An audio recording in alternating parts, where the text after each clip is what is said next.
พระรัตนตรัยแก้วเจ้าสามประการน้อมเอาคุณพระพุทธเจ้า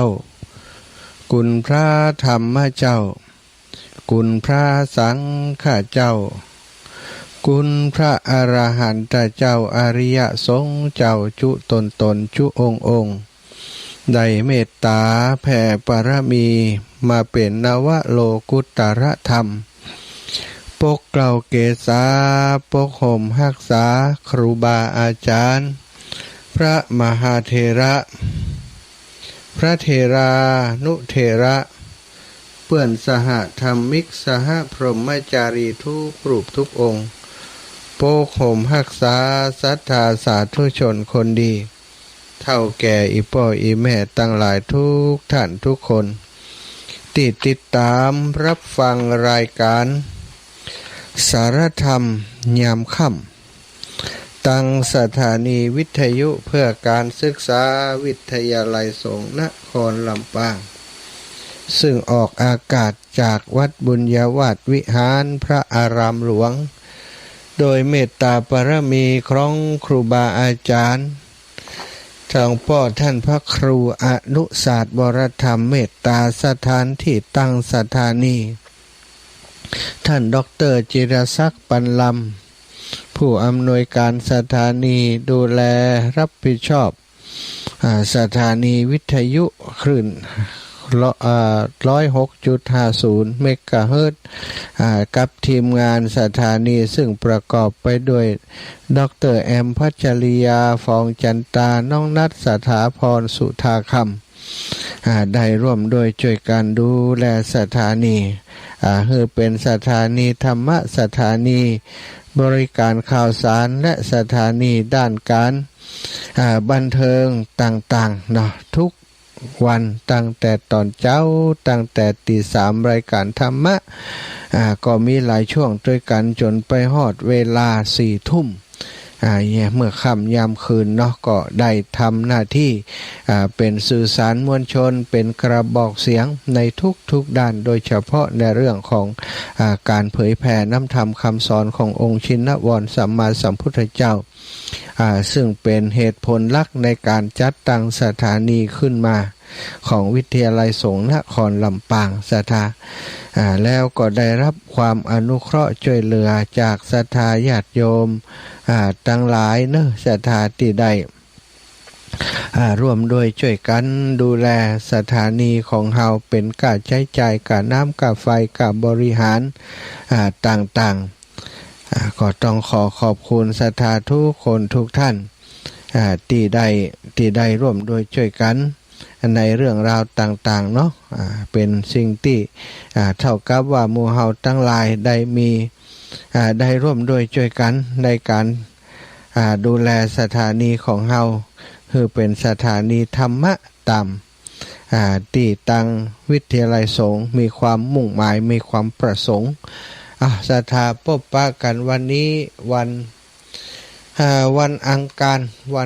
คารที่24 มิถุนายนศักราชพระพุทธาได้2568พระวสาวันนี้พบปะกับอาตมาภาพพระมหาสมชาติชาตปัญโยวัดบรรพตสถิตรับผิดชอบดำเนินรายการผ่านตังเครือข่ายของ 106.50 และก็เครือข่ายของคลื่นสีขาวเพื่อชาวประชาที่สำคัญก็คือวิทยุ 104.50 เมกะเฮิรตซ์วัดฝายหินโดยเมตตาของท่านอาจารย์พระครูสมุวิสุวัฒน์วรกิจโจก็มักจะเชื่อมสัญญาณให้ทุกวันที่อาตมาออกอากาศพร้อมกับตัดต่อไปลงใน YouTube ให้เป็นที่เรียบร้อยนะก็ต้องขอบคุณในเมตตาครูบาอาจารย์เป็นอย่างยิ่งเป็นอย่างสูงเด้อครับผมพบปะกันแล้วก็จะก่อนจะสนทนาสารธรรมต่างๆปกติเนาะก็ทำวัดสวดมนต์เย็นเสียก่อนเพียงเพื่อจะได้ตอมจิตตอมใจกันตึงเปื่อนตึงตัวนะศรัทธากราบพระพร้อมกันเนอะกราบ1พุทโธเมนาโถกราบ2ธัมโมเมนาโถ กราบสามสังโฆเมนาโถ อิมินาสการเรนะพุทธังอภิปูชยามิอิมินาสการเรนะธัมมังอภิปูชยามิอิมินาสการเรนะสังฆังอภิปูชยามิอะระหังสัมมาสัมพุทโธ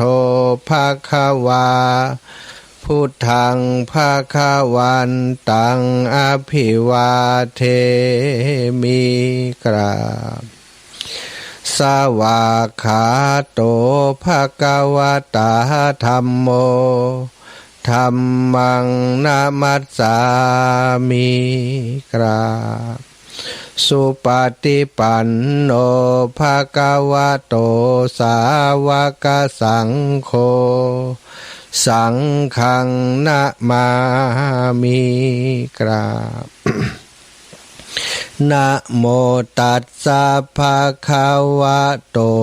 อะระหะโตสัมมาสัมพุทธัสสะนะโมตัสสะ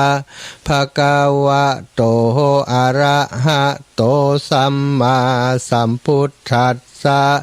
นะโมตัสสะภะคะวะโตอะระหะโตสัมมาสัมพุทธัสสะพุทธังสารนังกัจฉามิธัมมังสารนังกัจฉามิสังฆังสารนังกัจฉามิตุติยัมปิพุทธังสารนังกัจฉามิตติยัมปิธัมมังสารนังกัจฉามิตุติยัมปิสังฆังสารนังกัจฉามิตติยัมปิพุทธังสารนังกัจฉามิตติยัมปิธัมมังสารนังกัจฉามิตติยัมปิสังฆังสารนังกัจฉามิอิติปิโสภะคะวะอะระหังสัมมาสัมพุทโธวิชชาจารณะสัมปันโนสุขโตโลกาวิทูอนุตตโรปุริสธัมมะสารทิสัทธาเทวมนุสสานังพุทโธภะคะวะติสาวกขาโตภะคะวะตาธัมโมสันทิฏฐิโกอากาลิโกเอหิปัสสิโกโอปานายิโกปัจจตังเวทิตาโพวินโยหิติสุปฏิปันโนภะคะวะโตสาวกสังโฆอุชุปฏิปันโนภะคะวะโตสาวกสังโฆยายาปฏิปันโนภะคะวะโตสาวกสังโฆสามิจิปฏิปันโนภะคะวะโตสาวกสังโฆยะติทังจัตตาริปุริสายุคานิอัฏฐปุริสปุคคะลาเอสะภะคะวะโตสาวกสังโฆอาหุนายโยปะหุนายโยทักขินายโยอัญชลิการะนิโยอนุตตรังปุญญเขตังโลกัสสาติกราบพระพร้อมกันเนอกราบหนึ่งพุทธังวรันตังสิระสานะมามิกราบสองธัมมังวรันตังสิระสานะมามิกราบสามสังฆังวรันตังสิระสานะมามิ ไหวพระสวดมนต์กราบพระธรรมนบธรรมทำวัดเย็นด้วยกันเรียบร้อยแล้วศรัทธาญาติโยมทั้งหลายที่นี่ก็ได้มาอุจาสนทนาคำกันต่อไปขอบคุณศรัทธาสาธุชนคนดีโยมพ่อโยมแม่โยมปี่โยมน้องทั้งหลายที่เข้ามาติดตามตั้งไร้สดในคณะนี้ตัวเนาะแม่ครูเกษินีชัยเทพนะป้านายนะแม่ครูเกษณีชัยเทพจากเชียงใหม่ก็ไวสามาแม่ลาวันแม่ครูลาวันกุยคำ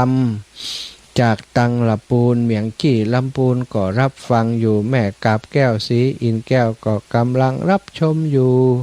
โยมน้องสมจิตอินทรวิจิตก็กำลังรับชมอยู่แม่พิสมัยสีเทพทำลงฟังติดตามสารธรรมยามค่ำอยู่เนื้อเจ้าอินนะตุพี่เจ้าแผ่นเตียนแผ่นเตี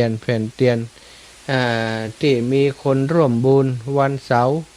มาเอาเนื้อเจ้าวันเสาร์ตรงกับวันอย่างวันเสาร์ตรงกับวันที่28วันที่28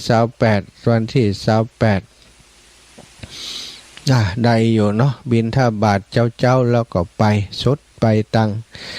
จะไปธุระที่ลำปูนเชียงใหม่อยู่ได้อยู่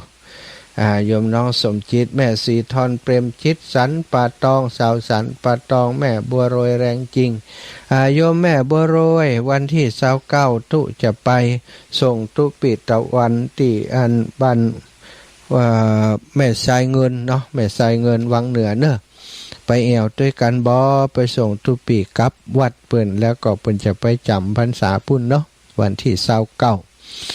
วันที่29จะไปตานเตียนตีวังเหนือด้วยเนอะศรัทธาไปตานเตียนตีวังเหนือก็ไปศรัทธาญาติโยมติดตามไปด้วยจะได้ไปทำบุญตัวเนาะไปส่งทุปิตะวันซึ่งเปิ้นอยู่ที่วัดบรรพตสถิตนี่มา7-8 ปีเรียนตั้งแต่ปริญญาตรีจนจบปริญญาโทแล้วก็อยากจะกลับไปอยู่ที่บ้านเกิดอยู่ใกล้พ่อใกล้แม่พ่อแม่ก็เฒ่าชราแก่ชรามีปัญหาสุขภาพเปิ้นอยากจะกลับไปตั้งครูบาอาจารย์ก็อนุญาตแล้วเนาะก็เลยว่าจะไปส่งเปิ้นในวันที่29แล้วก็จะลวดไปตานเตียนเตเนอร์ไปใครอยากจะไปแอวด้วยกันเนาะตุปิตะวันเป็นพระสงฆ์ที่มีความตั้งอกตั้งใจปฏิบัติหน้าที่เป็นคนที่มีความเสียสละงานทุกครั้งที่วัดบรรพตสถิตเปิ้นช่วยอาตมาโดยบ่หวังสิ่งตอบแทนแต่อย่างใดช่วยงานอย่างเต็มที่เนาะก็นึกถึงกุลของเปิ้นอยากจะดูแลอยากจะไปส่งเนาะอยากจะไปให้กำลังใจเปิ้นกลับวัดใหม่ๆกลับไปอยู่บ้านใหม่ๆถ้าจะง่อมก่อนที่จะง่อมก็เอาคนไปส่งให้กำลังใจเปิ้นเหียก่อนใครจะไปด้วยกันบอกเนอะตั้งพี่น้องวังเหนือ29ปะกันที่วัดแม่สายเงินอีเนาะแม่สายเงินเลยตุ่งหัวเลยอย่างไปพุ่นศรัทธาอาตมาน่าจะแม่สายเงินเนี่ย ก็เคยไปอยู่กว่าแม่มันกว่าจะมันถูกมันได้แล้วก็วันนี้มีคนที่ให้หอมมาเพิ่มเติมหลายคนด้วยกันเนอะเตียตมาได้ประกาศไปเมื่อวันก่อนเนาะที่วิทยาลัยสงฆ์นครลำปางจะมีการหล่อเตียนในวันที่5 เดือนหน้าเนี้ยนะมิถุนากันแล้วก็กรกฎาวันที่5 เดือนกรกฎาซึ่งเปิ้นก็เปิดโอกาสให้ศรัทธาได้เป็นเจ้าภาพพาอาบน้ำฝนผืนละ199 บาทแล้วก็เตียนประจำปีเกิดศรัทธาญาติโยมหอมไปติคลื่นสีขาวแล้วบ่แล้วใจเนี่ยนะ จะหอมติลำปางตัวมีปัญหาศรัทธาก็แผ่นเต่ากันเนอะแผ่นเตียนคุบน้อยๆนั้น20 บาท5 คนก่อน100หรือว่าอีแม่เอาแผ่นเดียวอันนะไอแม่จะเอาเป็นครอบครัวครอบครัวอีแม่ครอบครัวแม่นั้นแม่นี้อีแม่เอา100 บาทก็เท่ากับ5 แผ่นได้เนอะศรัทธาก็มี2 อย่างเนาะ ในส่วนที่จะได้ร่วมบุญร่วมกุศลในการหล่อเตียนในครั้งนี้พาอาบน้ำฝนซึ่งจะเอาถวายพระสงฆ์พระนิสิตนักศึกษาของวิทยาลัยสงฆ์นครลำปางทุกรูปทุกองค์แล้วก็ที่เหลือจากนั้นก็จะนำไปถวายกับวัดวาอารามต่างๆในพื้นที่ในเขตบริการของวิทยาลัยสงฆ์นครลำปางเปิ่นก็มีการตานเตียนหล่อเตียนแล้วก็เอาเตียนไปตานไปถวายตามวัดวาอารามต่างๆก็จะเอาผ้าอาบน้ำฝนไปโตยศรัทธาที่เจ้าภาพผ้าอาบน้ำฝน199 บาทเนอะเตียนก็20 บาทตอนนี้มีแม่กาบแก้วสีอินแก้วนะร่วมบุญมาแผ่นเตียนมา100 บาทแล้วก็แม่สุกแก้วสอนศรีนุสรศิลพรสีเตี้ยบ้านห้งหลับปูน100 บาทแม่เอ้ยแม่ยายเอ้ยบ้านใหม่วังมนอันนี้ก็จะเอาถวายอาจารย์ปุ้นเนอวันที่29พุ่นนะเปิ้นจะเป็นสะพานบุญฮือตังวังเหนือตยก็คงจะได้หลายคนอยู่ที่จะร่วมบุญด้วยกันแม่บัวลอยชัยสวรรค์ศพก้อแม่สวยได้ร่วมทำบุญมา180 บาทแม่บัวขีดท่าโปเป็นแผ่นเตียนนะแม่บัวขีดท่าโปร่วมบุญแผ่นเตียน100 บาทแม่บัวเร็วชัยอุด100 บาทแม่บัวลอยปงเทพ100 บาทแม่ถนอมนำวง100 บาทแม่วันเพ็ญพรหมสาร100 บาทแม่ครูเกษณีชัยเทพผ้า200 บาทแล้วก็แผ่นเตียน100 บาทโยมปิอาลีสิทธิบุญธรรมบ้านศาลาบัวบกพาอาบน้ำฝน1 ผืน199 บาทพี่น้องจากศาลาบัวบกเกาะขาแม่พลอยชิมพีบ้านเดียวกันเอาแผ่นเตียน100 บาทเกาะขาแม่อนงวันตาบ้านศาลาดงลานแหม100 บาทแม่เพนณลำปูนผ้าอาบน้ำฝน1 ผืน199 แผ่นเตียน2 แผ่น40 บาทแม่ย่านางคำอ้ายผ้าอาบน้ำฝน1 ผืน199 บาทโยมน้องสมจิตอินทรวิจิตผ้าอาบน้ำฝน1 ผืน199 บาทแล้วก็มีครอบครัวของคุณพงษ์บุพศิริกุลนะพงษ์บุพศิริกุลร่วมบุญมาเป็นแผ่นเตียน200 บาทแล้วก็ตะกี้นี่นอดทักทายมาโยมแม่ขจรสารพีพร้อมกับครอบครัวลูกหลานของอีแม่ร่วมบุญหล่อเตียนมา100 บาทแล้วก็ทราบว่าอาตมาจะเป็นเจ้าภาพลงทานขนมจีนนะขนมจีนเปิ้นก็หอมมาแหม100 บาทอนุโมทนาบุญครอบครัวสารพีเด้อครอบครัวสารพีโดยแม่ขจรสารพีและลูกๆหลานของอีแม่รวมบุญเตียนมา100แล้วก็ขนมจีน100ขอบคุณอนุโมทนาบุญเป็นอย่างสูงเด้อเป็นอย่างสูงรวมบุญลงทานเนาะลงทานนี้100 บาทเรียบร้อยก็เดี๋ยวก็ท้ายๆนะเผื่อมีคนเพิ่มเติมมาสำหรับวันนี้ก็จะจดรายหมายชื่อศรัทธาไว้เนอะอาราศรัทธาญาติโยมวันนี้มาพบปะกันก็จักได้นำสารธรรมมาสนทนาอุจากับศรัทธาญาติโยมเกิดเป็นมนุษย์นะเกิดเป็นมนุษย์เป็นของยากเป็นเรื่องยากบ่ใจเกิดได้ง่ายๆถ้าบ่มีบุญบ่มีกุศลก็คงจะเกิดได้ยากศรัทธาญาติโยมเฮามีบุญกันถึงได้เกิดมาเป็นมนุษย์ถ้าเฮาบ่มีบุญก็หมดสิทธิ์ที่จะได้เกิดเป็นมนุษย์ศรัทธามนุษย์นั้นเป็นอัตภาพที่เกิดได้ยากเกิดได้ด้วยบุญด้วยกุศลถ้าบ่มีบุญบ่มีกุศลเฮาก็จะเกิดเป็นมนุษย์บ่ได้บ่มีสิทธิ์จะได้เกิดเป็นมนุษย์ศรัทธาเมื่อเฮาได้เกิดเป็นมนุษย์เพราะบุญเพราะกุศลก็จะต้องรักษาสิ่งที่เรียกว่าอัตภาพความเป็นมนุษย์แล้วก็อัตภาพที่จะไปในเบื้องหน้าให้มันสูงขึ้นดีขึ้นยิ่งกว่าเก่า ถ้าชาตินี้เกิดมาเป็นมนุษย์ยากจนบ่ค่อยมีลำบากกว่าจะหิมาได้หามาได้ก็ทำบุญสุนทรทานกินทานไว้ให้เยอะโอกาสในการที่จะไปเสวยสุขในภพภูมิใหม่ก็จะมีสูงจะมีเยอะเช่นเดียวกันเปรียบเสมือนเฮาทำงานค้าขายอย่างต่างๆศรัทธาญาติโยมถ้าเฮาขยันมันเพียรมันค้ามันขายเนาะพระสมชายอันนี้เปิ่นถ้าบอกฮู้ว่าจัดรายการถวายความอาจารย์จะอยู่ไหนเอ่ยผมจัดรายการอยู่เด้ออาจารย์เด้อครับวันนี้วันผูกนิมนต์สมุรีคาถาที่วัดได้เนาะวัดไหนประตูน้ำพึ่งอ๋อวันผูกตอนเย็นเนาะครับเนาะครับตอนเย็นได้ครับพระอาจารย์ตอนเย็นมาแหลงได้ครับถวายความเคารพครับครับกราบนมัสการอาจารย์ถวายความเคารพครับท่านอาจารย์พระอาจารย์สมชายเนาะเป็นตัวแทนของหลวงพ่อพระอธิการณรงค์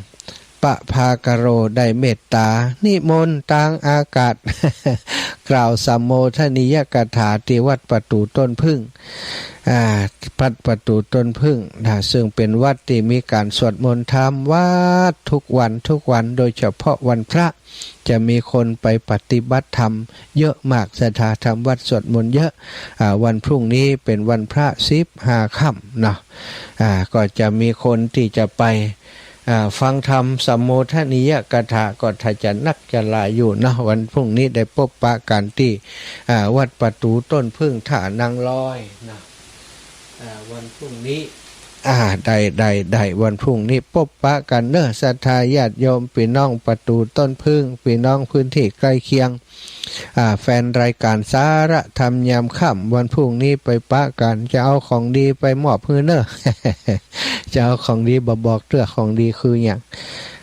ศรัทธาญาติโยมวันนี้อยากจะต่อเนื่องจากตะวาเมื่อแรงเนาะได้อุจาเรื่องเกี่ยวกับบุญกุศลเนี่ยนะคนเฮาบางครั้งบางทีเกิดมาในครอบครัวเดียวกันคนหนึ่งได้เป็นเทวดาได้บุญได้กุศลหรือว่าบางคนได้เป็นพระอรหันต์แต่ว่าคนในครอบครัวนั้นกลับไปเกิดในอบายภูมิตกนรกอินาสถาก็มีฉะนั้นต้องระมัดระวังว่าต้องบ่สร้างบาปสร้างอกุศลในภพภูมิที่เฮาเกิดทุกภพทุกภูมิก่อนบางอันก็อย่างที่บอกคือแทนที่จะก้าวหน้าไปตั้งหน้ากับก้าวถอยหลังตก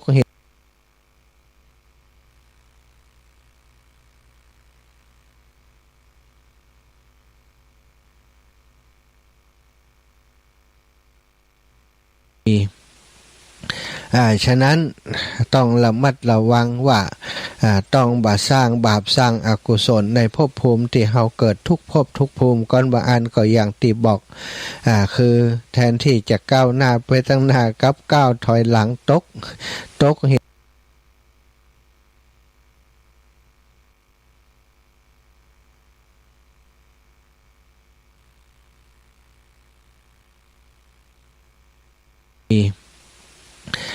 ฉะนั้นต้องระมัดระวังว่า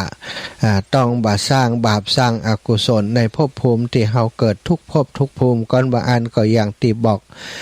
คือแทนที่จะก้าวหน้าไปตั้งหน้ากับก้าวถอยหลังตก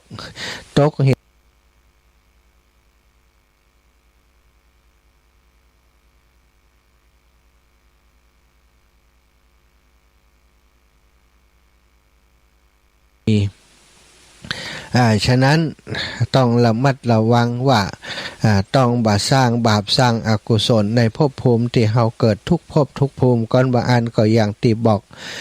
คือแทนที่จะก้าวหน้าไปตั้งหน้ากับก้าวถอยหลังตก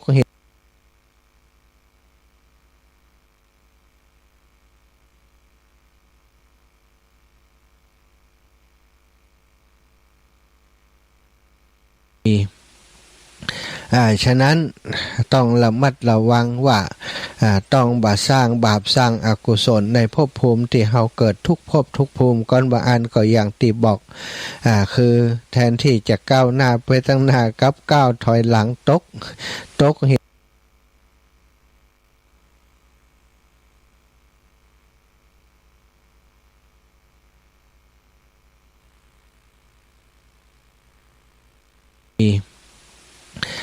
ฉะนั้น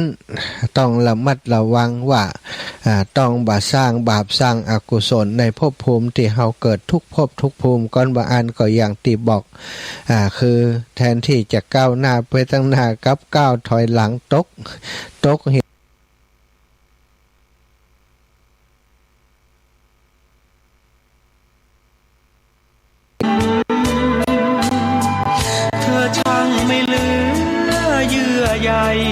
ทำได้ใจดำปล่อยให้ฉันช้ำระกำอุราแสนจะอับอายไม่ทันเท่าไรเธอมีรักใหม่เข้ามาปวดใจยิ่งนักเมื่อรักไม่มีคุณค่าแพ้รักที่มีราคาเดี๋ยวขอเวลากำผังเดียดเตี่ยน่ะปัญหาเกิดขึ้นแล้วเนาะลูกแอมส่งรูปวิทยาลัยส่งก็เน็ตที่วัดรุดหลายเน็ตที่ไหนที่หลวงพ่อก็ลูกที่วัดบุญญาวาสเหรอเน็ตที่วัดบุญญาวาสรุดนะรีโมทไปบ่ได้เสียใจตัวแล้วสถารีโมทไปบ่ได้เนาะอย่างใดดีท่านอาจารย์พระครูสมุวิสุวัฒน์วรกิจโจรับไปตังเจียงใหม่เรียบร้อยแล้วเจ้ามาแล้วกันได้แล้วเนาะสถาลูกสาวกำลังฟังอยู่ตอนนี้มาแล้วเนาะ ไอ้อย่างตอนตะกี้ถึงไอ้อย่างก็ว่าแฮมไม่เนาะว่าแฮมไม่ตะกี้ถึงไหนนี่ถึงบุรุษคนหนึ่งมีใจที่เป็นมุนทินคนทั้งหลายเปิ่นตั้งประลำตั้งบนรบไว้กลางหมู่บ้านไว้ที่กลางพระนครประดับประดาด้วยผ้าแพรพันอย่างนี้นิมนต์พระพุทธเจ้าพร้อมกับภิกษุสงฆ์ให้มาฉันภัตตาหารแต่เช้าตรู่บุรุษคนนี้ได้หันภิกษุสงฆ์มีพระพุทธเจ้าเป็นประธานได้เดินมาโดยความเรียบร้อยแล้วก็มานั่งที่อาสนะเปิ้นปูลาดเป็นอย่างดีควรแก่พระพุทธเจ้าและพระสงฆ์เจ้าทั้งหลายแล้วก็บูชาโดยเครื่องสักการะมีของหอมเป็นต้นแล้วก็ได้ฮื้อมหาทานแก่พระพุทธเจ้าและพระสงฆ์ทั้งหลายบุรุษคนหนึ่งผู้มีจิตถูกมนทินคือความตณีคือความขี้จิขี้ทีขี้เหนียวนั่นแหละเนาะกลุ่มรุมคือว่ารุมเร้ากลุ่มรุมหันเปิ่นต้อนรับอย่างนั้นหันกิริยาอาการที่เปิ่นกระทำกันสักการะแก่พระพุทธเจ้าและพระสงฆ์ด้วยความนอบน้อมเคารพทนหันบ่ได้ซะท่านี่ความตนีความริษยามนทินเข้ากลุ่มลุมจิตใจทำให้เขาเปลี่ยนไปอย่างนั้นถ้าบ้านเฮาก็มีผีสิงมีมารสิงเนาะจึงได้กล่าวคำอันเป็นมนทินโดยกล่าวว่าสิ่งทั้งหมดนี้เอาไปขว้างเหียดีกว่ากะเอามาถวายแก่สมณะหัวล้นเหล่านี้ซึ่งหาความดีบ่ได้เลยเสียดายของอินะพวกอุบาสกที่อยู่ในบริเวณนั้นได้ฟังก็เกิดความสลดหดหู่ในใจว่าหมอนี้ใจกรรมอุบัติดีเป็นวจีชั่วได้กล่าวตู่พระผู้มีพระภาคเจ้าและพระสงฆ์ทั้งหลายถึงปานนี้กรรมอันนี้นักจะทำให้เขาตกนรกมกไหมเป็นแน่ด้วยความเอ็นดูบุรุษคนนี้จึงได้เข้าไปหามารดาของเขาแล้วก็บอกเรื่องราวตั้งหลายให้ฟังแล้วก็บอกว่าเธอเนี่ยจงพาลูกไปขอขมาโทษพระผู้มีพระภาคเจ้าพร้อมโดยพระสงฆ์สาวก ถ้าบ่อันแล้วจะเกิดอันตรายขึ้นกับลูกของเธอเนอะว่ามารดารับคำแล้วโดยความห่วงใยและฮักลูกเมื่อจะคูบุตรคือยิงยอมจึงเข้าไปเฝ้าพระผู้มีพระภาคเจ้าและเยี่ยมภิกษุสงฆ์แสดงโทษที่บุตรตัวเองได้กระทำไว้ได้ขอขมาโทษแล้วได้ทำการปูจา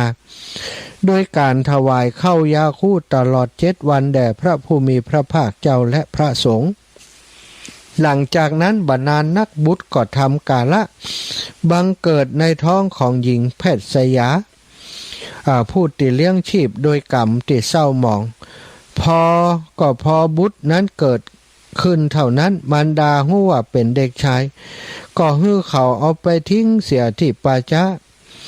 เด็กน้อยคนนั้นก็อันพลังแห่งบุญของตนคลุ้มครองรักษาไว้ในที่นั้นบัดถูกไออย่างตั้งหลายพูดผีปีศาจมารบกวนมาเบียดเบียนสัตว์ร้ายตั้งหลายมารบกวนเบียดเบียนได้รับเป็นสุขเหมือนกับรักติดตักของมารดาส่วนอาจารย์บางพวกก็กล่าวว่ามีเทวดานะล่ะเปิ่นมาคุ้มกันคุ้มครองรักษาละอ่อนคนนั้นไว้วะคันเวลาใกล้ลุ่งแจ้งสว่างพระผู้มีพระภาคเจ้าเสด็จออกจากมหากรุณาสมาบัติทรงตรวจดูสัตว์โลกโดยทิพยจักษุก็ได้ทอดพระเนตรหันเด็กน้อยคนนั้นถูกทอดทิ้งไว้ที่ป่าช้าจึงได้เสด็จไปยังป่าช้าในเวลาพระอาทิตย์ขึ้นมหาชนทั้งหลายเมื่อทราบว่าพระพุทธเจ้าเสด็จไปที่ป่าช้าเสด็จไปป่าช้าก็ได้มาในที่แห่งนั้นหันว่าจะต้องมีอะไรอย่างเกิดขึ้นในที่นี้เป็นแน่ถ้าบ่อันพระผู้พุทธเจ้าคงบ่มาที่ป่าช้าแห่งนี้มาเนี่ยบ่หยังเนาะพระผู้มีพระภาคเจ้าก็ตรัสแก่บริษัทผู้ประชุมกันในที่นั้นแล้วก็บอกว่าเด็กคนนี้บ่มีไผฮู้จักบัดนี้ถูกทอดทิ้งไว้ในป่าช้าไร้ที่พึ่งก็จริงถึงอย่างนั้นเด็กคนนี้นั้นก็จักได้รับสมบัติอันโอฬารในภายหน้าทั้งนั้นทั้งในปัจจุบันชาติและอภิสัมปรายภพแล้วก็ถูกพวกมนุษย์เหล่านั้นทูลถามว่าข้าแต่พระองค์ผู้เจริญในชาติปางก่อนเด็กคนนี้ทำกรรมอะไรอย่างไว้ดังนี้จึงแล้วถึงได้มาเกิดแล้วก็ถูกทอดทิ้งอย่างนี้พระองค์ก็ทรงประกาศกรรมที่เด็กคนนั้นกระทำไว้และสมบัติที่เด็กพึงได้รับในอนาคตโดยในเป็นต้นว่าหมู่ชนใดเปิ้นได้กระทำการบูชาอย่างโอฬารแก่ภิกษุสงฆ์มีพระพุทธเจ้าเป็นประธานแต่จิตใจของเด็กนั้นกลับกลายเป็นอย่างอื่นจึงได้กล่าววาจาหยาบคายบ่ใจของสัตตบุรุษก็คือติกล่าวว่าโอ้อาหารมูนี้การต้อนรับอย่างนี้เอาไปทิ้งอยากเยื่อกองอยากเยื่อเอาไปทิ้งเหี่ยดีกว่าที่จะมาฮือสมณะล้นเหล่านี้ได้กินได้บริโภคว่าอันนี้คือกรรมหยาบช้าที่ได้ว่าไว้เจอแล้วก็จึงแสดงธรรมอันเหมาะสมแก่อัธยาศัยของบริษัทติปากันมาประชุมแล้วจึงได้ตรัสธรรมเทศนาที่พระองค์ทรงยกขึ้นแสดงโดยพระองค์เองแล้วในเวลาจบสัจจะสัตว์ 84,000 คนก็ได้ตรัสรู้ธรรมก็กุดุมพีคนหนึ่งผู้มีทรัพย์80 โกฏได้ยินพระพุทธเจ้าตรัสว่าเด็กคนนี้จะเป็นคนที่มีสมบัติมากในอนาคตแล้วก็จะได้มาใจแค่ชาติเดียวในชาติอื่นๆก็จะได้เป็นผู้ที่มีทรัพย์มากมีสมบัติมากตลอดไปได้ฟังอย่างนั้นตัวเขาเองเป็นผู้มีทรัพย์มากถึง80 โกฏก็ได้ขอรับเด็กนั้นต่อพระภาคของพระผู้มีพระภาคเจ้าว่าข้าพระพุทธองค์ขอรับเด็กนี้เป็นบุตรบุญธรรมของตัวเองเนอะว่าพระผู้มีพระภาคเจ้าทรงดำริว่าเด็กนี้อันบุญกรรมมีประมาณเท่านี้รักษาไว้แล้วและมหาชนก็พากันกระทำการอนุเคราะห์ เด็กคนนั้นและก็พระพุทธเจ้าจากนั้นก็ได้กลับออกจากป่าช้าไปสมัยต่อมาเมื่อกุดุมพีนั้นตายทำกาละแล้วเด็กน้อยคนนั้นก็ได้ปกครองทรัพย์ที่กุดุมพีนั้นมอบไว้ให้เก็บรวบรวมทรัพย์ไว้ได้เป็นคหบดีมีสมบัติมากในพระนครนั่นเองได้เป็นผู้มีความยินดีในการให้ทานเป็นต้นภายหลังวันหนึ่งภิกษุทั้งหลายสนทนากันในโรงธรรมว่าน่าอัศจรรย์หนอพระศาสดาเป็นผู้อนุเคราะห์สัตว์ทั้งหลายเด็กชื่อแม้คนนั้นเด็กน้อยคนนั้นในการนั้นเป็นคนอนาถาแต่บัดนี้ได้เสวยสมบัติมากและกระทำบุญอย่างโอฬารพระศาสดาทรงสดับดังนั้นแล้วทรงพยากรณ์ว่าภิกษุทั้งหลายบ่ใช่ไม่ใช่เธอจะมีสมบัติแต่เพียงเท่านี้โดยที่แท้ในเวลาสิ้นอายุก็จักบังเกิดเป็นโอรสของท้าวสกเทวราชในภพชั้นดาวดึงส์และจักได้สมบัติอันเป็นทิพย์ภิกษุทั้งหลายและมหาชนได้ฟังดังนี้แล้วคิดว่าพระผู้มีพระภาคเจ้าทรงมีพระนามว่าผู้เห็นการไกลทรงสดับเหตุนั้นแล้วเสด็จไปเมื่อเขาพอเกิดมาเท่านั้นก็ถูกทิ้งในป่าช้าผีดิบเสด็จไปในที่นั้นเพื่อกระทำการสงเคราะห์แก่เด็กคนนั้นดังนี้แล้วจึงพากันชมเชยพระญาณอันวิเศษของพระศาสดา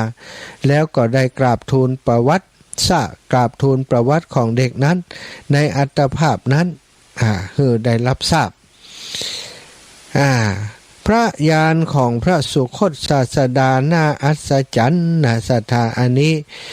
เด็กคนนั้นถ้าบัจใจพระพุทธเจ้าถ้าบัไปขอโทษนี่โอ้เนาะก็คงจะได้ถูกวิบากกรรมติดตัวเองได้กล่าวจ้วงจับพระพุทธเจ้าจะได้ไปเกิดในนรกมกใหม่ในนรกแน่นอนดีที่มีกัลยาณมิตรที่ดีมีญาติพี่น้องมีคนอุบาสกอุบาสิกาทั้งหลายได้ยินก็ไปบอกกับแม่เขาพอบอกแล้วมารดาหรือว่าแม่ก็พาเข้าไปเฝ้าขอขมาต่อพระพุทธเจ้าแล้วก็ได้ถวายเข้ายาคูอันหุงประณีตถึง7 วันก็เป็นการไถ่ถอนบาปกรรมที่ถูกที่ได้กล่าวจ้วงจับโดยคำหยาบคายโดยวจีทุจริตต่อพระผู้มีพระภาคเจ้าและพระสงฆ์ศรัทธาญาติโยมก็จึงเป็นประเพณีมาจนถึงปัจจุบันนี้เปิ้นว่าพระสงฆ์องค์สังฆเจ้าเฮาเองก็บ่ฮู้ว่าตนใดเป็นพระอรหันต์เปิ้นใดปฏิบัติดีปฏิบัติชอบเปิ้นก็ฮู้ถือว่าบ่นับถือพระก็นับที่ผ้าเหลืองเนาะอันนี้คือสิ่งสำคัญการดูถูกการใจวจีทุจริตการกล่าวคำหยาบการกระทำคือพระสงฆ์องค์สังฆเจ้า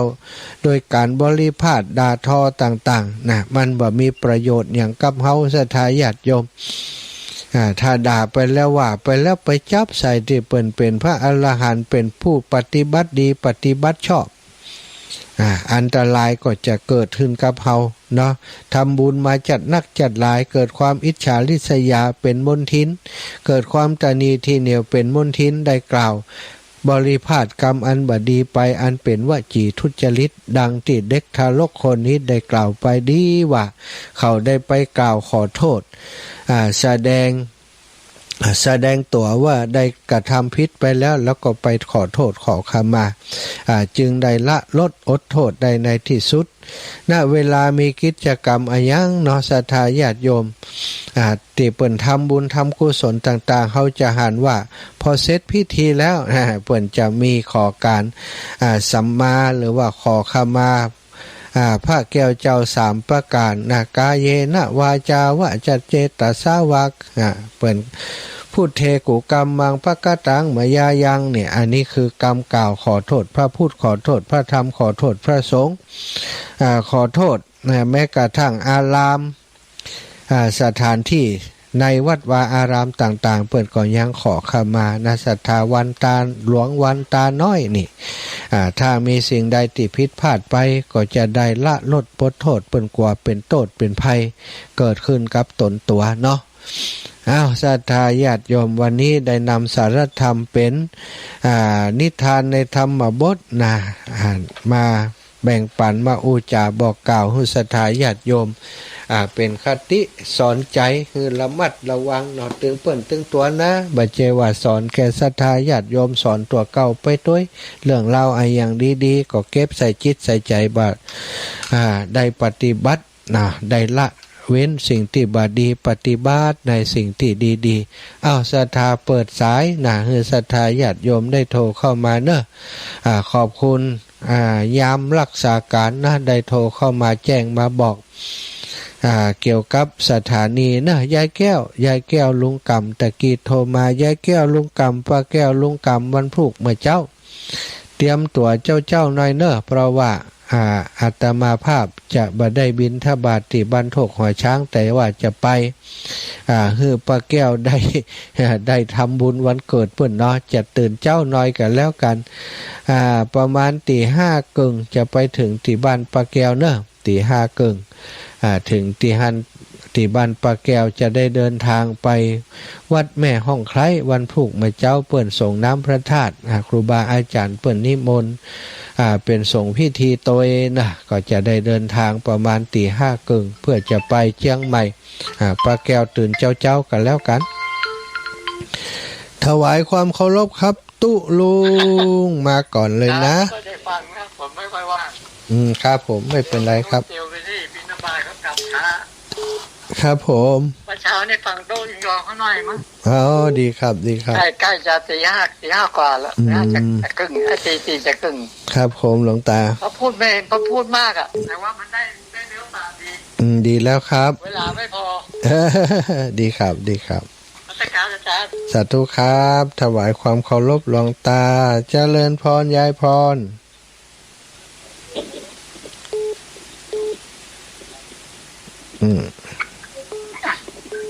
ดับปิ้งโทรแล้วมันปากโทรกับปากกับปากปากเลยก็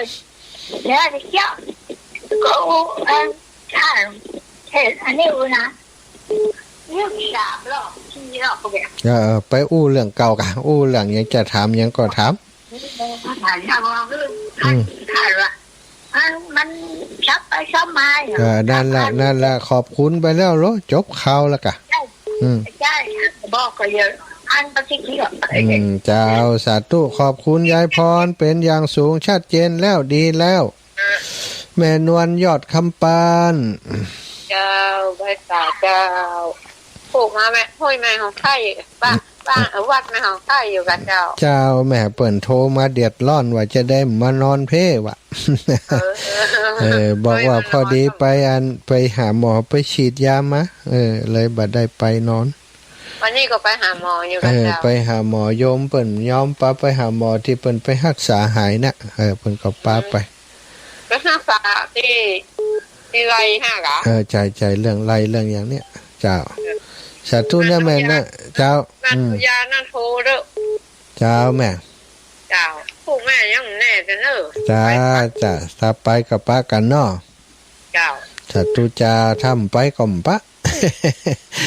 เจริญพรแม่บัวเย็นจันทลบทบทับวันที่29ตานเตียนกะเจ้ามานี่เจ้านะเจ้ากี่โมงตี 5หมอดีนิดเลยตี 5น่ะห้ามเกิน8 โมงเพราะรถจะเคลื่อนจากนี้8 โมงนะก็ตู้สวรรค์บอกว่า9 โมงปลายพุ่นเอาไปเก็บของแฮมไม่รู้แม่ถามเพิ่นแล้วไปถามตู้สวรรค์ถามมหาสมชาติกะเดี๋ยวแม่จะไปวัด4-9นัดกัน7 โมง4-9ก็มันร้องแล้วก็ไปวัดมหาสมศาสตร์ตัวแหละมหาสมศาสตร์นะสาธรรมโยนี่นะไปวังเหนือด้วยกันเนอะไปวังเหนือด้วยกันก็บอกแต่แรกไอ้แม่นัดตู้เจ้าหมู่นี่ไว้แล้วเขาบอกแต่แรกก็ไปกะโอ้แฮะเพิ่นอู้แต่เมินมาแล้วแต่แรกแต่เริ่มเนี่ย โอ้ยแม่โทรนัดทุเจ้าเสน่ห์กะหลงตู้ปีเก๋ตู้อันนั้นไป โม แล้ว นั่นโมนั่นขากำได้กะเขาจะแวะตัวเขาจะปาสถาแวะตัวก็เดี๋ยวเขาแวะบ้านตู้ปีเก๋ฮะเขาแวะเขาแวะมาลูกปูนมาแล้วก็ฉันเพนลูกปูนมาก็ตานจากวังเหนือมาก็หลวดมาเพลเลยไม่แม่จะแวะนี่เห็นนูทุมพรกับวัดอุทุมพรนี่แม่แวะก่อนกะแวะตอนจะลูกนี้ไปกับอุทุมพรเลยกะสาธุเด้อวางแผนดีๆจะได้ปาไปเอาปุ่นด้วยเดี๋ยวถามบอกก่อนแม่ของนวลหอมปลาอาบน้ำฝนนี่1 ฝืนแม่ฟองนวลปกแก้วเสร็จแล้วกับหอมขนมเส้นปกแก้วขนมเส้น100อาบน้ำฝน1 ผืน199เจ้าสาธุนะอาบน้ำฝนก็ให้แม่ผืน1เจ้าได้เจ้าแม่น้อยอุตุดีรับแล้วรอหน่อยเจ้าไว้สาเจ้าตัวลงแม่ไปทำวัดมาเดียวนี่โอ้อนุโมทนาบุญเน้อขยันจริงๆวันนี้ไปหาหมอเจ้าเลียดวันฟันผลวันเจ็บร้อยละเจ้าขอบคุณเจ้าสาธุโยมแม่น้อยอุตุดีศรัทธาญาติโยมโอ้ของคุณโยมสุรชาติโยมวัฒนาครอบครัวเปิ่นแฮมโลเนาะได้ร่วมบุญมาแล้วนี่ได้ร่วมบุญมาแล้วโอนเข้าบัญชีเรียบร้อยนี่ขอร่วมบุญลงทานด้วย200แม่ทองเคยชัยกันทาอันนี้ไหนนี่ลังปุ่นกะลังอันอย่างก็ติดจังไม่เปิ้นหอมหลอดเตียนนี่ตัวนะเด็กวันตะวาจ้ะวันได้เปิ้นบอกมาถ้าหลอดเตียนติดลำปางกะวัดตังใดหูอันนี้ขอวันก่อนวันที่ตัวใดวันที่1717นี่ปุ่นศรัทธาสาธุชนคนดีตั้งหลาย19:56 นาทีเนาะขอบคุณทุกสายที่โทรมาเนแล้วก็ตูปีเจ้า7 โมงเจ้าบ้านฟ่อนแม่จันนวลจะใส่ตัวเจ้าบ้านฟ่อน7 โมงอิโลวัดวันที่28เนาะตันอยู่เสร็จจากฮั่นก็จะเดินทางเข้าเชียงใหม่เลยน้อมกับแม่บัวเงินราชบุรุษเนออันนี้ก็จะเอาปัจจัยที่แม่ฝากไว้หอมที่วิทยาลัยสงฆ์นครลำปางเลยเนอโยมแม่น้ำเงินราชบุรุษเปิ่นฝากไว้เป็นประจำฝากไว้เพื่อจะให้ร่วมบุญในโอกาสต่างๆที่อาตมาภาพไปร่วมบุญเนาะแม่จันดีเท่ามณีติดแล้วล่ะเจริญพรเจริญพรนึกว่าจะว่าติดแล้วติดแล้วเจ้าแม่แม่คิดถึงลูกมันตั้งทีเนี่ยทั้งหมดได้ติดต่อกันเจ้าโอ้บ้านมา3 คืนเจ้าจ้ะจะได้อู้แต่ลูกเราได้อู้กะได้อู้โทรศัพท์ดีก็อู้ได้แล้วตู้ปี้ของแม่บัวไข่ตัวเนื้อเจ้าสาธุเนื้อแม่เวลาจะหมดแล้วขออนุญาตรับสายอื่นก่อนเจ้าปันกันแม่แก้วไม่ยากแก้วกาดโป่งแม่ก้าอันบะม่วง21เจ้าเจริญพรโยมแม่เจริญพรแม่หวังเอามาหับมาลืมเบอร์โทรแม่กะไผ่ลืมไผ่น่ะคนโทรมาแล้วก็ลืมแม่โทรมาทำมาหับแม่ไม่หวาไปเลยเว้ยเวลาจะหมดแล้วห้ามงอแงเดี๋ยวก่อนแม่เอาอันเดี๋ยวก็เอาให้แม่ทำได้แล้วอีกให้น้องโอ้ไม่รู้เจ้าอีแม่เจ้า 100แม่แก้วกาดโป่งหนึ่ง เอาผ้าผืน เจ้า 200เนาะ เจ้าสาธุแล้วก็มารอตัวเนอะสาธุเอาอีแม่ขอฮับสายแฮมสาย ที่นี่สถานีวิทยุเพื่อการศึกษาวิทยาลัยส่งนครลำนานมาได้บันดาลขี้เก้แล้วนะ ห้ามครบ3 เดือนก็อยู่ว่านาน7 วันหมอมาได้เหมาะก็การแสดงพระธรรมเทศนากับปอสมพรคือเวลายุติลงไว้เพียงเท่านี้ก็ขอเจริญพร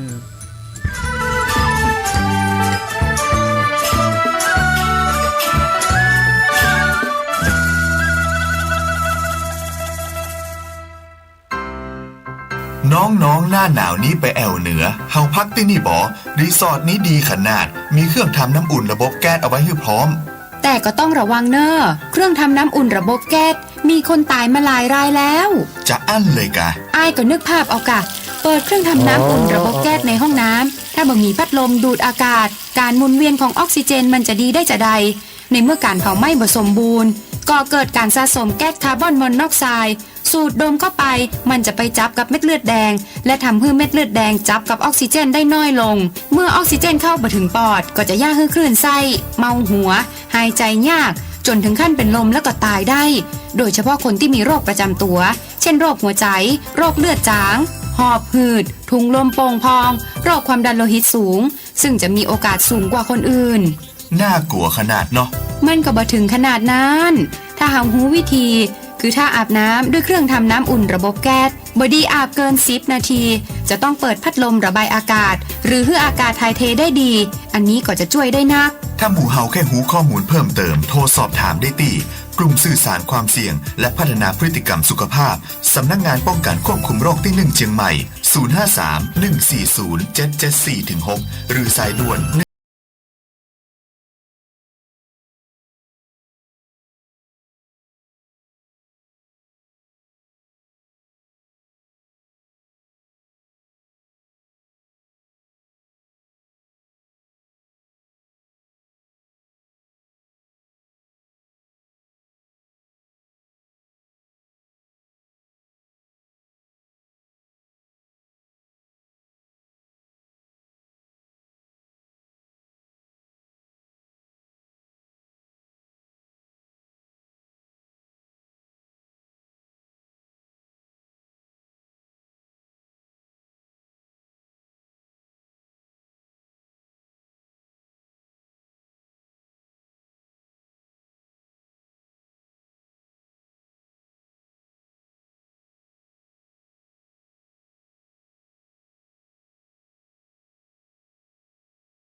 บเทียบเขา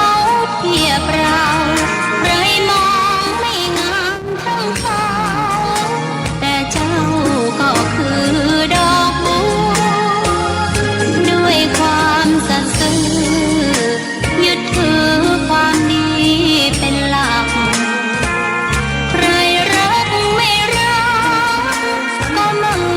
จงปลักมองเมื่อโผล่พ้นน้ำก็เห็นความงามในตัวไม่ยึดติดในต้มชั่วขอเป็นดอกบัวดอกดีใครไม่มองว่าบัวงามเด่นแต่บัวก็เป็นดอกบัวทุกวันอย่างนี้ไม่อยากเด่นดังแต่มุ่งหวังในทางเด่นดีเกิดมาเพื่อสร้างบารมีถวายชีพนี้บูชาดอกบัวดอกน้อยเฝ้าคอยคนที่ใจบุญมาโอบเอื้อเกื้อกูลรู้ค่าของบุญเก็บบัวขึ้นมาเพื่อสร้างความดีและสร้างบารมีดังว่าใช้ดอกบัวนี้บูชาพระสัมมาสัมพุทธพระองค์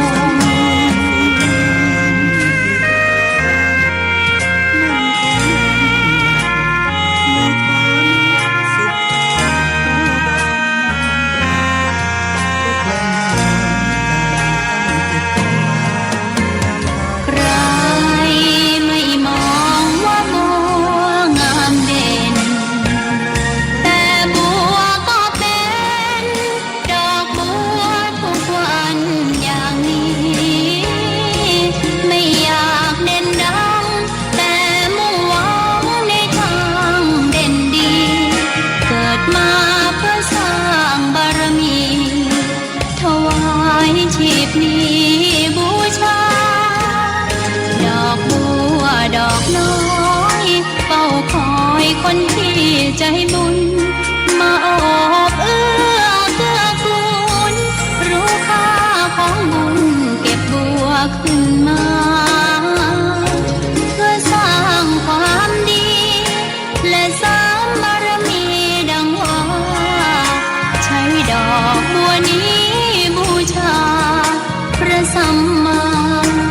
สัมพุทธพระองค์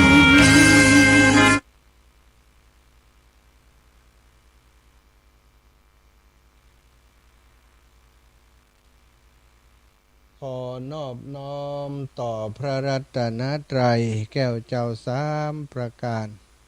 น้อมเอาคุณพระพุทธเจ้าคุณพระธรรมเจ้าคุณพระสังฆเจ้าคุณพระอรหันตเจ้าอริยสงฆ์เจ้าจุตนจุองค์ได้เมตตาแผ่บารมีมาเป็นนวโลกุตรธรรมปกเก่าเกษาปกห่มรักษาครูบาอาจารย์พระมหาเถระพระเถรานุเถระเปื่อนสหธรรมิกสหพรหมจารีทุกรูปทุกองค์ปกห่มรักษาศรัทธาสาธุชนคนดีเท่าแก่อีพ่ออีแม่ทั้งหลายทุกท่านทุกคนติดตามรับฟังรายการเสียงธรรมยามค่ำคืนยามดึกคืนนี้วันอังคารที่24เดือนมิถุนายน2568ศรัทธาญาติโยมวันนี้จะเป็นการเริ่มต้นการนิมนต์ครูบาอาจารย์มาเข้ารายการโดยซึ่งจริงๆแล้วจะเริ่มเดือนหน้าก็คือจะแบ่งเวลาในวันอังคารต้นชั่วโมง20 นาฬิกาถึง21 นาฬิกาทุกวันอังคารนะจะมีครูบาอาจารย์มาจัดรายการโดยเฮา3 รูปด้วยกันอังคารต้นเดือนวันที่1นี้นะก็จะเป็นครูบาอาจารย์ต่างเมืองน่านนะในช่วงโครงการ1-7 จากนั้นวันอังคารที่2ก็คือวันที่8นี้ท่านพระครูชลทานพิทักษ์แล้วก็วันที่15นั้นอังคารหน้าเนาะก็จะเป็นหลวงพ่อท่านพระครูสังวรศิลพิลักษ์วันที่อังคารที่22ก็เป็นของท่านอาจารย์เสน่ห์กาหลง29นี้เดี๋ยวว่าการทำกรรมจะเป็นรูปใดเนาะในเบื้องต้นนี้อังคารที่2ทุกอังคารที่2ของเดือนจะเป็นของท่านพระครูชลทานพิทักษ์อังคารที่3จะเป็นของหลวงพ่อท่านพระครูสังวรศิลพิลักษ์แล้วอังคารที่3จะเป็นท่านเสน่ห์กาหลงแล้วอังคารถ้ามันมี4อังคารก็จะหามาอีกรูปหนึ่งเนาะมาจัดรายการโดยเพื่อจะเปิดโอกาสให้ศรัทธาญาติโยมได้ฟังธรรมจากครูบาอาจารย์ที่ปกติบ่ค่อยได้จัดกลางคืนหลวงพ่อใหญ่ท่านพระครูสังวรศิลพิลักษ์จัดตอนเจ้าส่วนใหญ่ศรัทธาก็ติดตามกันนักแล้วก็พอดีว่าบางคนตอนเจ้าฟังบ่จบเปิ้นเสียดายอยากจะขออาจารย์ช่วยนิมนต์เปิ่นมาเข้ารายการตัวได้ก่อพอดีเจอเปิ่นที่วัดแม่ห้องไคล้วันก่อนก็ได้สนทนากราบเมตตา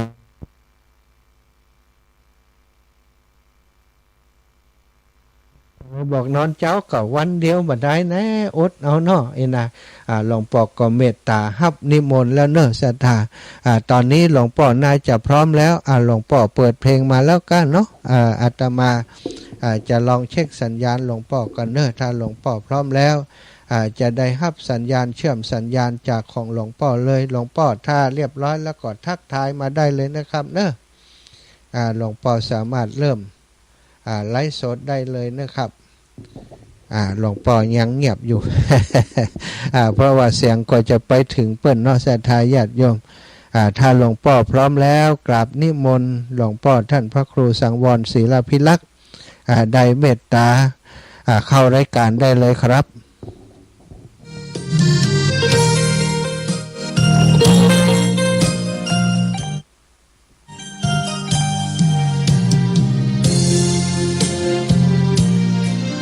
พ่อพระครูสังวรศิลพิลักษ์กราบนิมนต์หลวงพ่อเลยครับพระครูสังวรศิลพิลักษ์ญาติโยมรู้จักเจ้าสำนักแห่งวัดสายมูลตำบลแม่กะสันป่าตองถิ่นเหนือนาบุญญาติท่านเชียงใหม่ลำพูนมุนพื้นชื่นชมรายการฝากทำกำเมืองให้เลืองลือไกลนำสุขมาให้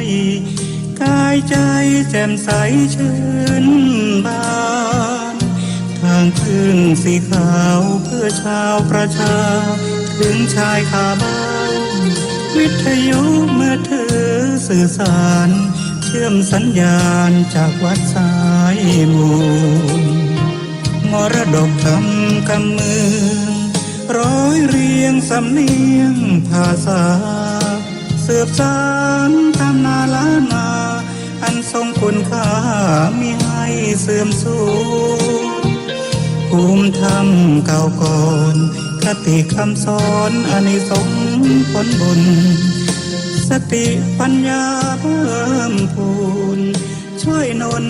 บุญญาญาติโยมพระครูสังวรศิลพิลักษ์มั่นคงแน่นหนักในฐานะศิษย์พระโพดมทุกลมหายใจตั้งจิตมุ่งหมายนำพาญาติโยมทานศีลภาวนาสร้างสมตามรอยพระบรมโพธิสม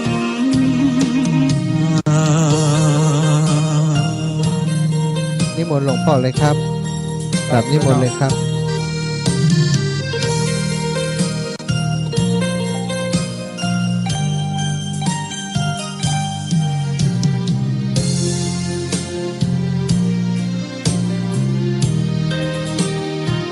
มรดกธรรมกำเมือง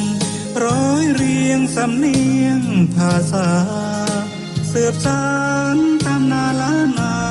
อันทรงคุณขอกราบนอบน้อมแด่พระรัตนตรัย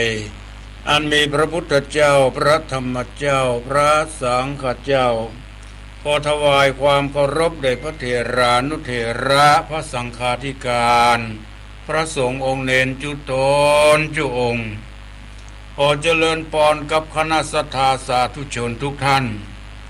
วันนี้กระผมอาตมาภาพพระครูสังวรศิราภิรักษ์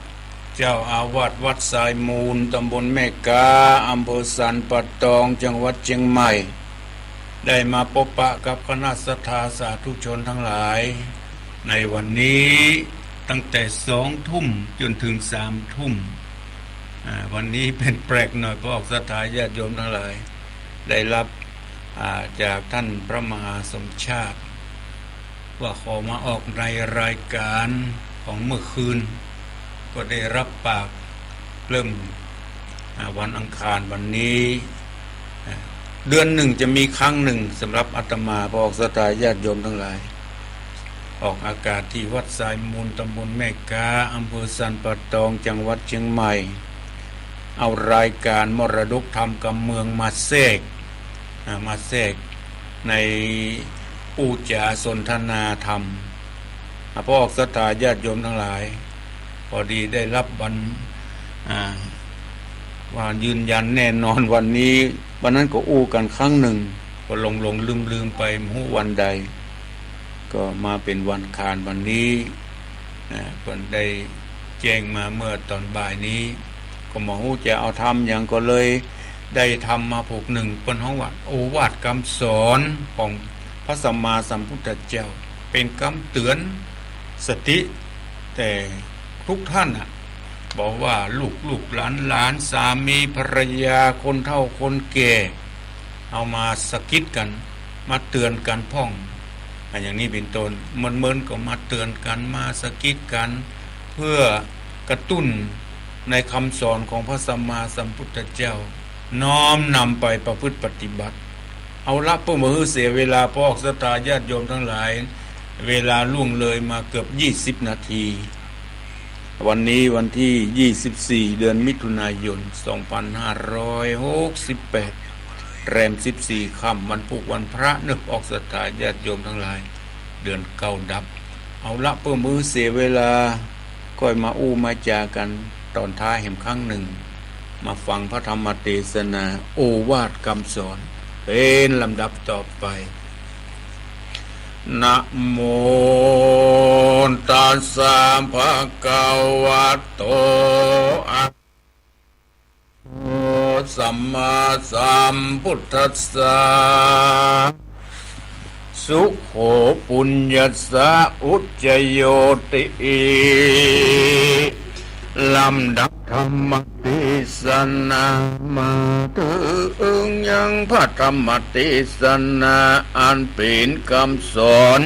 ของพระสัมมาสัมพุทธเจ้าขอพี่น้องเผ่าวงศาตั้งอกตั้งใจฟังพระธรรมเทศนาอันเป็นคำสอนของพระบวรสัมมาสัมพุทธเจ้าอันว่าสังขารธรรมของเฮานี่มันบ่เที่ยงรู้ความเหี่ยงไปมาอนัตตาโอ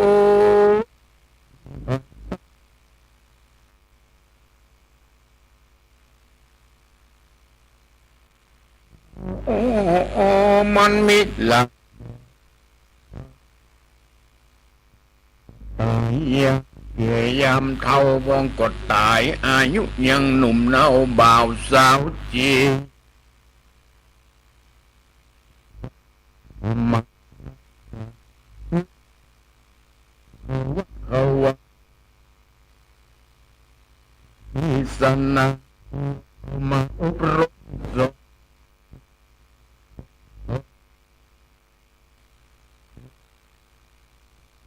ถึงก็ของ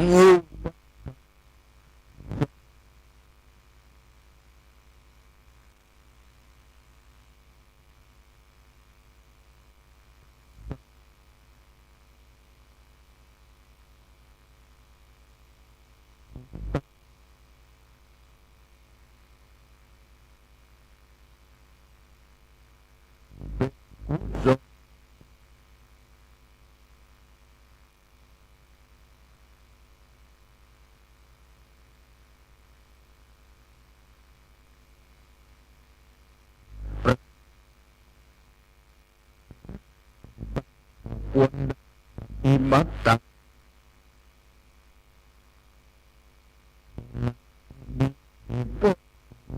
ไปนะ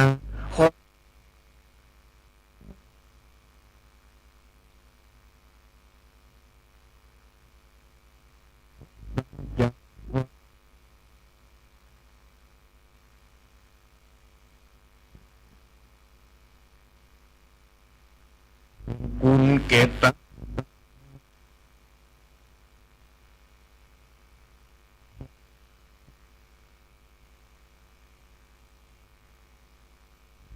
แก่ผู้มีพระ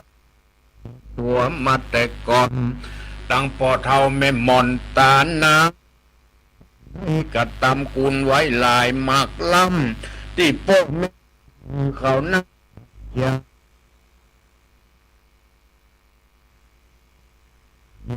ตั้งเขาม่ามน้ำนมหลวงหลักหัวจักโอ้ลูกบ่ได้ก่อสร้างในสงสารและพระสูตรออกมาแม่ตุกยากดาตาต้อง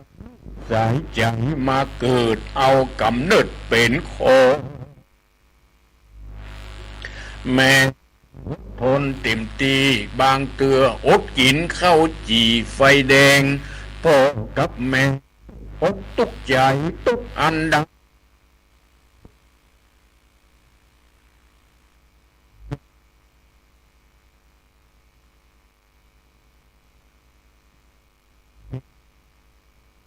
เจ้าลูกหนึ่งเข้าดังไฟกลางงาน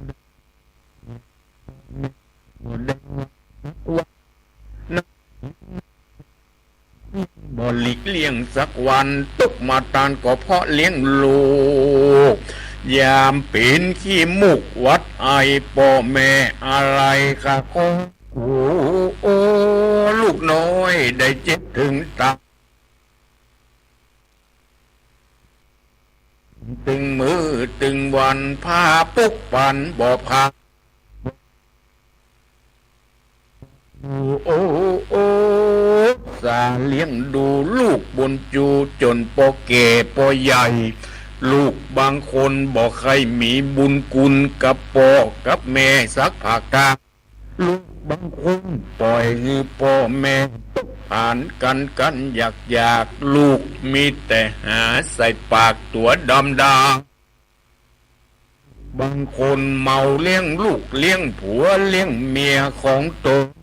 บัดนั้นใหญ่พ่อบ่หนูจักคุณพ่อคุณแม่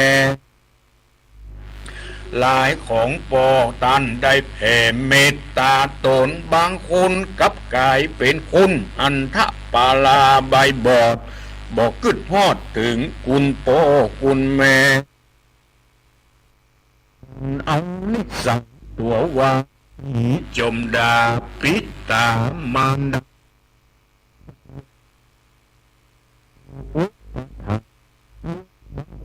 ปล่อยให้พ่อแม่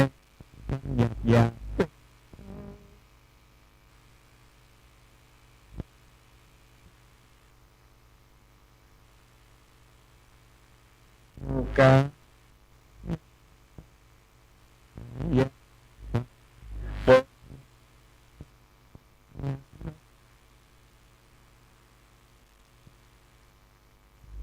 คนมาขี้คักคนดานบอกใครเนี่ยบอกใครทำปุ๊บก็มาดูโอ้โอเคยังบอกฮักเป็งแฝงไฟลูกบางคนแป่งนาไก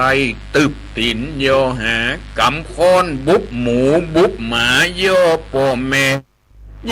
น้ำตาตั้นแผ่ปังลมลูกบางคนนั้นเล่าเกียรติเก็บพ่อเก็บแม่ที่ตันอุตสาห์ว่ากล่าวสั่งสอนบ่ได้นึกถึงที่ตันได้แผ่เมตตาบางคนหนีไปกินยาปิดบิดเมียนเจ้าลักหวังทุกอย่างพ่อแม่ตั้งหลัง อันทักปังบ่หูตอบสายบุญคุณลูกกตัญญูต่อพ่อต่อแม่บางคนมีแต่คิดจะล้างผลาญบางเตือพ่อแม่ฮิตหาเงินคำมาไว้หวังจักได้สู้แก่ยำทำลูกเอาไปจักหลานบางคนเอาไปซื้อเครื่องแต่งกายแต่งตัวเมื่อเจ้านุ่งสีลายเมื่องายนุ่งสีส้มเหมือนตอนห่มสีแดงเอาลักหัวเก่าไว้จนพอถมแน่นถมหนัก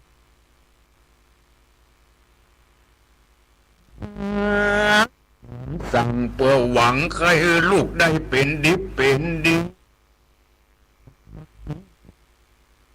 บ่ได้กินเอามาไฟมาส่องต้องบ่ได้นุ่งบ่ได้ย่องพี่น้องดูถูกดูแควเป็นพ่อกับแม่คุณเอาเงินเอาทองที่พ่อแม่ฮิตหามาไว้เอาไปซื้อรถมอเตอร์ไซค์ขี่คบกันแอวตึงยิงตึงใจบ่ได้เวียกบ่ได้การมีแต่กินมีแต่หนัวขึ้นบานล่องบานจ่าปากตังอาญาว่าขับเจ้าแหล่ง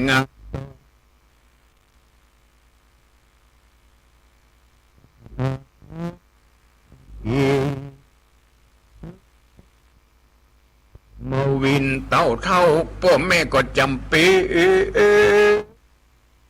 เข้าเป่าไฟกดจนปอล่าควายลูกยังรับบทตื่นลูกอย่างนี้ถึงมีทรัพย์หมื่นพ่อแม่ก็ยังบ่สุขสบายก็นับเป็นกรรมหลายบักกันลูกหลานเอาพ่อเอาแม่เป็นขี้ข้า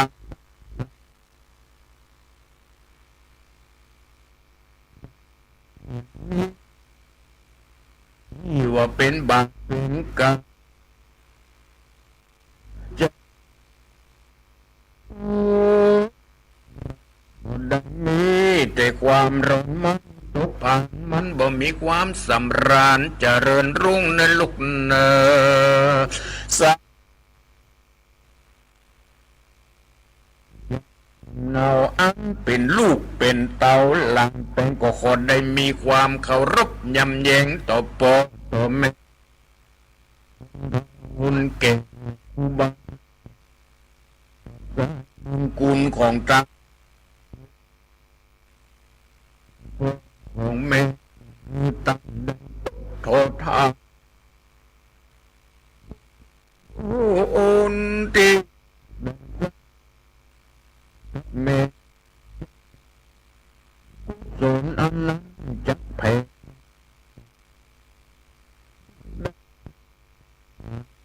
เนี่ย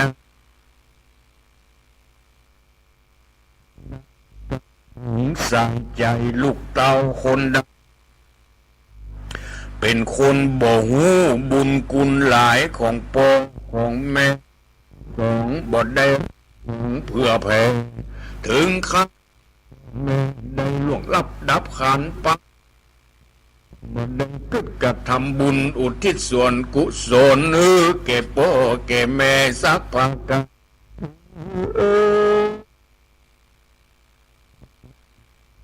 ก็ที่พ่อแม่ได้มอบวางปังบุกบังเสียงปังน้อย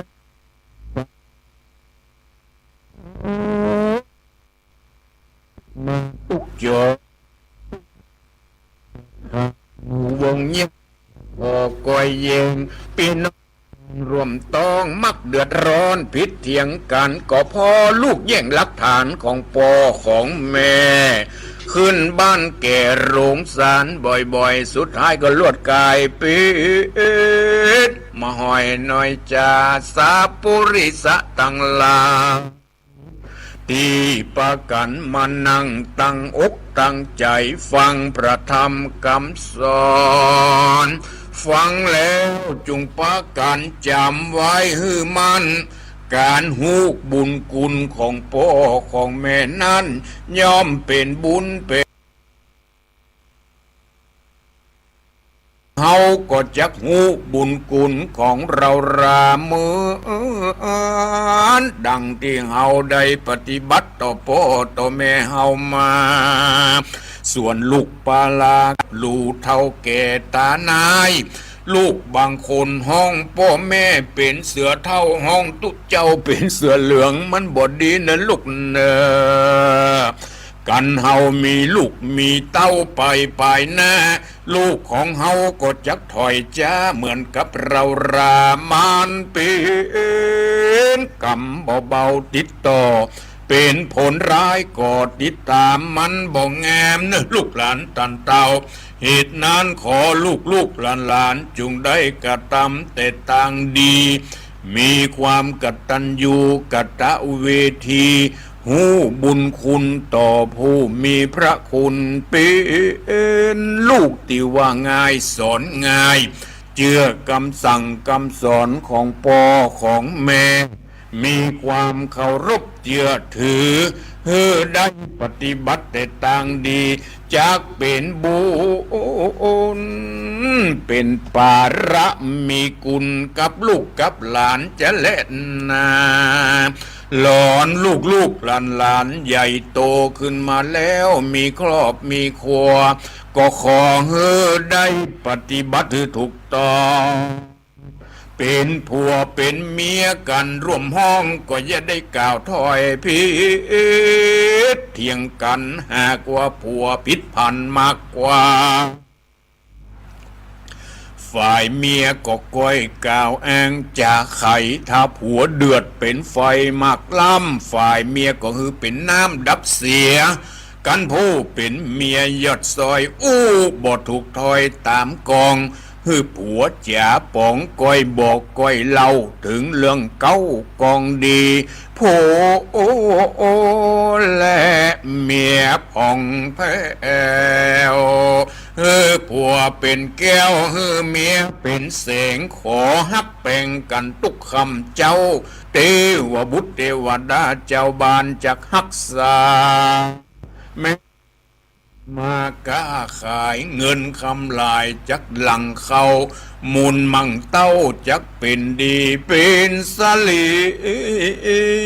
เจยบานกับบ้านกับจองจะเล่นนา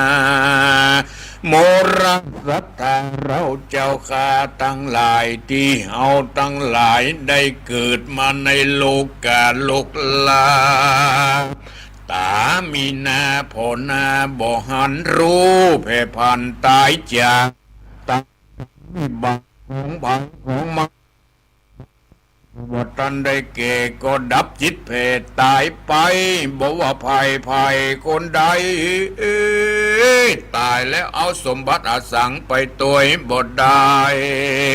เต่าละไว้แต่ในโลกามีแต่บุญและบาปเท่านั้นติดผูกมันวิญญาณไปไปทุกอย่างศรัทธาเราตั้งหลายอยู่ถึงมือถึงวันนี้อย่าได้ปากันพมาทลาสาขาราของเฮาถึงวันนี้ได้เต่าใดนับใดส่วนอายุอันจักเหลือมามีตั้งนาบางเตื้อมันหักน้อยกว่าตั้งหลายเห็นกันระวังเนื้อศรัทธาเนอบางคนเกิดมามีแต่ความมัวเมาพมาตัวตนเกิดมาเป็นคนปังเป่าดอมได้บางคนศีลก็บ่เอาทำก็บ่ฟังบุญใดๆบ่เคยได้กึดได้สร้างเลยปล่อยอ้างว้างต่างบุญกุศลยามตกตาจนขี้ไล่ยามเจ็บป่วยไข้บ่สบายจริงมากึดถึงการทำบุญ เพื่อหวังบุญกุศลช่วยกำหือล่วงล้ำภัยมารมันบอดตันการสถานบางคนบ่หูการกุศลสั่งสักสิ่งบ่มีใจหลิงน้อมในต่างศีลต่างธรรมเต่าแต่กุมนากระทำบาปกรรมอันแน่นหนาบ่ผ่อนการจักน้อมอ่อนต่อศาสนาหาบ่ได้แต่เราเป็นคนใจดำกรรมเศร้าบาปหนาเป็นคนบ่หูการวัดการว่าสั่งสักสิ่งบ่อาศัยซึ่งพระพุทธพระธรรมพระสงฆ์แก้วเจ้าสามประการเปื่อนจวนไปทำบุญสุนทานก่อสร้างก่ออ้างว่าข้ามีการอันใดข้าก็บ่แล้วบ่รำมวลพร้อมควายอ้างแต่การแต่งานน้อยใหญ่ของตัวที่เปื่อนอูเรื่องข้างัวข้าควายกินเหล้าจนไก่แปลงหน้าในฟังเข้าไปหาเป็นปากเป็นจ่าสู่ชอบอย่าต้านต่อไปมาที่เปื่อนอูเรื่องวัดเรื่องวามบ่อุดบ่ใครบ่เอาใจหัวเอาหูนาตาใส่เต้าแต่กุมนาเสวยกามลวดเป็นคนเปียกหำตุกอยากเลยมิแต่ความลำบากหนีบหัวใจเหตุนี้ก็ย้อนเพื่อตัวเฮาบ่ได้กระทำบุญสุนทานไว้แต่ปางก่อนก็ลวดหอนบ่ได้สุขได้บานใจจับลางพองหันพอเป็นน้อยเป็นนานได้บวชมาแต่ก่อนตั้นจวนไปสู่บ่อนวัดวาก็อ้างว่าข้าก้ายย้อนว่าข้าเบื่อหน่ายจริงซิกออกมามันเป็นการเหยียบย่ำศาสนาตัวเก่าหือกรรมเศร้าหายสูญบ่ได้นึกถึงติดตัวได้ห้ำได้เฮียนมาแต่ก่อนลวดเป็นคนย่านย่อนต่อศีลธรรมมันก็เหมือนจ้างสารตัวใหญ่ยำงวงตัวไว้จนตายเป็นคนบ่ละอายต่อบาปใจกล้าหยาบอาธรรมเกิดมาเลยบ่ได้กระทำความดีสั่งสักอย่างเป็นกังวลเสพฮ้อนก็ย้อนเพื่อตัวเฮาบ่มีศีลบ่มีธรรมจะแลดนาศรัทธาตั้งหลายตึงหนุ่มเท่าแก่ปานกลางที่ได้มาตั้งอกตั้งใจฟังพระธรรมเทศนาอ่านเป็นคำสอนของพระบวรสัมมาสัมพุทธเจ้าฟังแล้วก็จะได้เอากันประมาทละสาจงปากันหาโอกาสรีบสร้างบุญสร้างกุศลสืบต่อบุญกุศลเหล่านั้นจะกลายเป็นเสบียงเป็นข้าวห่อเมื่อยามเดินทางเป็นสะพานกายขึ้นเมืองฟ้าโลกนี้โลกหน้าจักสุขใจเป็นกำให้ใจลาบดีนักปราชญ์ท่านผู้หูว่าเป็นจยมงคลอันอุดมยิ่งกว่าสิ่งใดๆโดยสาเหตุนี้ก็อย่าได้ปากันพมาทละสะตังดีปากันรีบเร่งสร้างปารมีไปใจก็เตียงว่าจักใดสุขใดบานในอนาคตการไปหน้านั้นจุงจักมีเตียงแต่นิลิเดเตอนิติตังขียาสังวันนาวิเศษจะห้องเหตุอาโอวาทคำสอนก็บังคมสมฤทธิ์ดีประธรรมเทศนาโอวาทคำสอนก็ได้จบลงไปในทำนองแบบพื้นเมืองเหนือของพวกศรัทธาญาติโยมทั้งหลายเปิ่นจะสะกิดหมู่เฮาท่านทั้งหลายอย่าได้ปากันพมาทลาสาปากันรีบเร่งสร้างคุณงามความดีมีการตานรักษาศีลเมตตาภาวนาสิ่งเหล่านี้แหละพวกศรัทธาญาติโยมทั้งหลาย ศ สิ่งที่ทุกคนควรกระทำเพื่อจะได้นำเป็นอริยทรัพย์อันประเสริฐในภพหน้าชาติหน้าสอนแก่ลูกๆหลานๆจงมีความกตัญญูกตเวทิตาต่อพ่อต่อแม่พ่อแม่เป็นพระพรหมเป็นเทวดาเป็นครูของลูกของหลานตามหลักที่พระพุทธองค์ตรัสลูกก็ต้องทำหน้าที่ของลูกหน้าที่ของลูกก็คือปฏิบัติคือฟังเชื่อฟังคำสั่งสอนของพ่อของแม่นี่พอสถานะลักนี่ลักใหญ่ๆที่พระพุทธเจ้าได้วางไว้ต้องมีความเคารพสำคัญเนี่ยต้องมีความเคารพมีความเชื่อฟังของพ่อของแม่บางครั้งพ่อแม่เขาก็ยังมาอยู่แล้วภายหลังที่เขาเลี้ยงเขามาปู่ย่าตายายปู่ป้าน้าลุงส่วนมากจะเป็นอย่างนั้นเขาก็ต้องเคารพเหมือนกับพ่อกับแม่เป็นพ่อเป็นแม่ของเขาเชื่อฟังคำสั่งคำสอนของพ่อของแม่ฟังคำตักเตือนประการต่อมาหน้าที่ของลูกต้องช่วยพ่อแม่ทำงานอย่าเป็นคนอกตัญญูช่วยพ่อช่วยแม่ทำตาม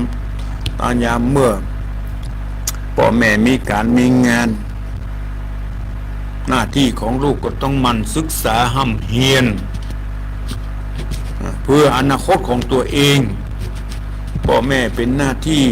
ผู้ส่งศึกษาเอาเป็นผู้ศึกษา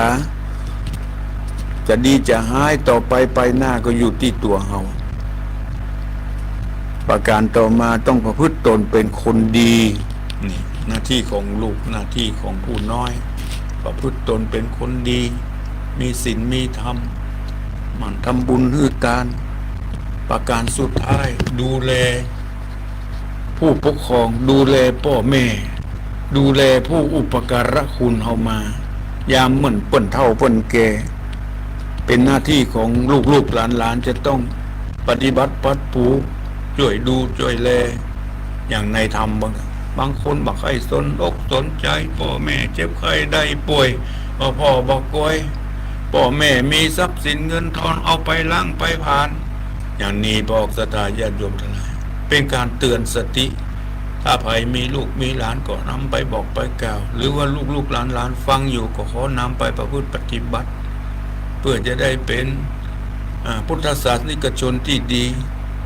เป็นลูกที่ดีของพ่อของแม่เป็นพลเมืองที่ดีของประเทศชาติเป็นพุทธศาสนิกชนที่ดีในพระพุทธศาสนา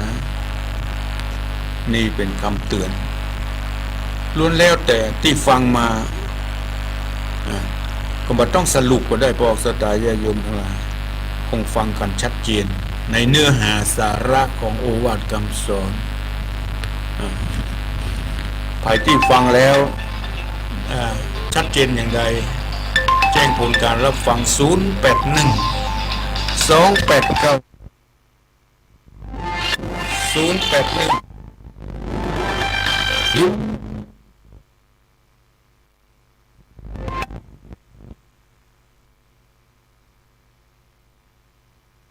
เงินปอ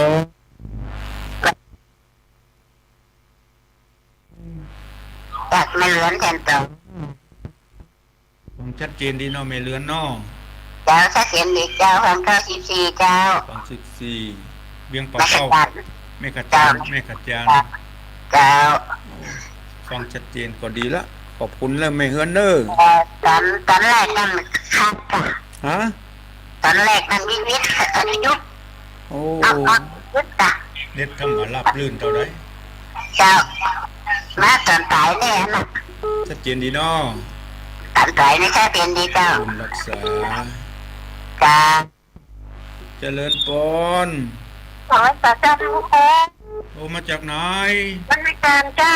ฟังอยู่โน่นน่ะไม่ได้ยินเสียงสายทองไม่ใส่ใจดีเดี๋ยวเสร็จแล้วนี่ครับฟังชัดเจนดีเนาะชัดเจนดีเจ้าโอ้ขอบคุณไม่ใส่ทองเนอะสบายดีเนาะ ก็อย่างว่าแล้วกันสังขารกระดูกก็เส้นเจ้าโอ้เมื่อนำได้ยินไม่ใส่ทองบ้านห้วย เจ้า บ้านโฮงเจริญพร เจ้าเจ้าเจ้าเจ้าเจ้า แม่อุ้ยอิน เจ้าไปเมื่อคืนนี้ ได้ยินชัดเจนนอที่เสมอไม่วางได้เปิ้นฮับอยู่ เจ้าเนี่ยผมได้ยินนะช่างโอ้ โอ้ ดีจังจังดีจังดีจังจัง บ้านขอบคุณเจริญพรเจริญพร เรากลับไปฉันวันนี้มันก็หมุน โอ้มาออก2 ทุ่มเดือนหนึ่งครั้งเจ้าก็เตือฟังวันจันทร์เมื่อเช้านะเจ้า ฟังแล้วได้สาระดีเนาะ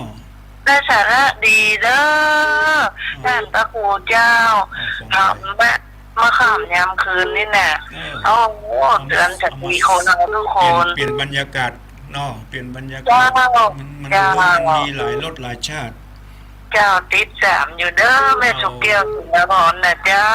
ขอบคุณแม่สุแก้วเนอ เจ้ากลับไปสาเด้อ เจริญพร กลับไปสาเจ้าท่านพระครู โอ้ไม่ลงสายโฟนเป็นวัดเกินไอ้ก้า เจ้าว่าแค่ง่วงช่องเนี่ยแต่ว่าไปหาหมอจะว่านะ เสียงแหบไปหน่อยเป็น เจ้า โอ้ แต่ว่าเป็นว่ากับไม่ใช่ไม่เป็นเจ๊กับเมาหัวอย่างเนี่ยนะเจ้า พักผ่อนเนอ เจ้า รักษาสุขภาพภาพ เขาคือแบบรักษาสุขภาพได้ด้วยเรากำลังใจในเจ้า สุขภาพแข็งแรง สาธุกราบไปสาเจ้า รักษาเจริญพร เจ้าทุกเจ้า โทรมาจากไหน ยังหนองอ้าง โอ้แม่น้อมเจ้าแม่น้อมบ้านน้องอะไรอย่างตุ้งอย่างก็ ตัดยาง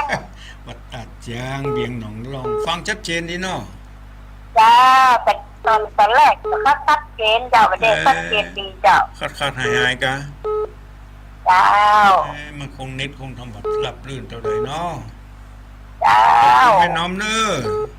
เจ้าสาธุเจ้า ดีมีสุขเจริญพร ไหว้เจ้าผม โอ้แม่อุ้ยก็ฟังเหมือนกัน หวังก้าหม่อนไปเด้อ ฮะ ก็จะ ฟังชัดเจนดีเนาะ ถูกใจ นั่นนะ เจ้า โอ้แม่อุ้ยหลงอำเภอลีตะปูน ชัดเจนดีเจ้า ขอบคุณนะแม่ เนี่ย อุ้ยหลง ต เนาะ อนเก้าว่าใครจิตว่าชัดมันตอนสายชัดดี นั่นกะ เจ้า อ๋อขอบคุณบุญรักษาอยู่ดีมีสุข เจ้าไหว้เจ้า เจริญพร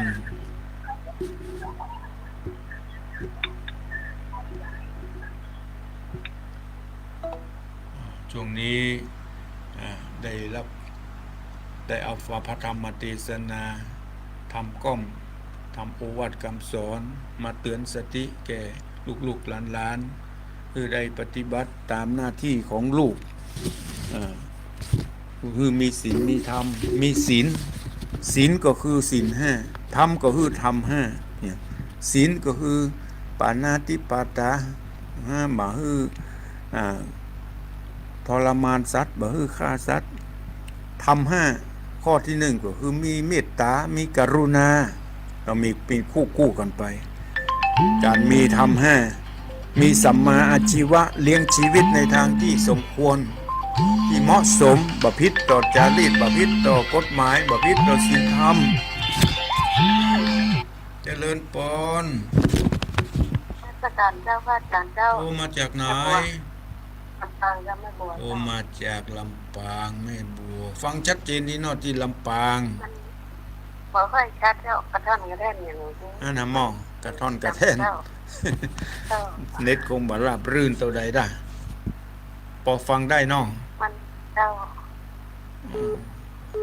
เป็นธรรมดาตา เป็นกำลังใจกันแล้วเนาะ บุญรักษาอยู่ดีมีสุข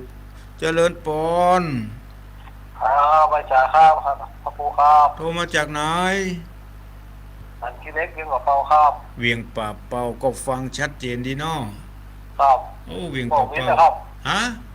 ผมวินครับ โอ้พอวินเมินลำบัดได้โทรมาหากันนะ เปิดประจับสักทีเนาะ พอวินสบายดีเนาะ ครับครับ บุญรักษา อาจารย์กันกันเนาะ สบายดีบุญรักษา ใจได้ครับเด้อ ขอบคุณบุญรักษาวันนั้นมี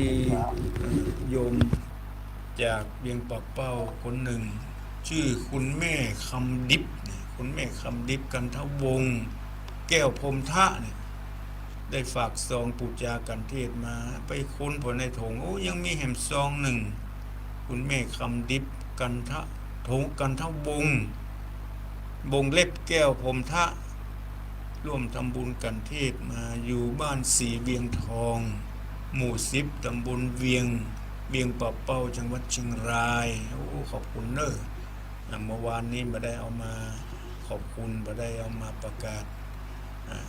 ลงอยู่ในถุงย่ามแม่คำดิบพงประพิษเนาะกันทะวงหรือว่าอย่างนี้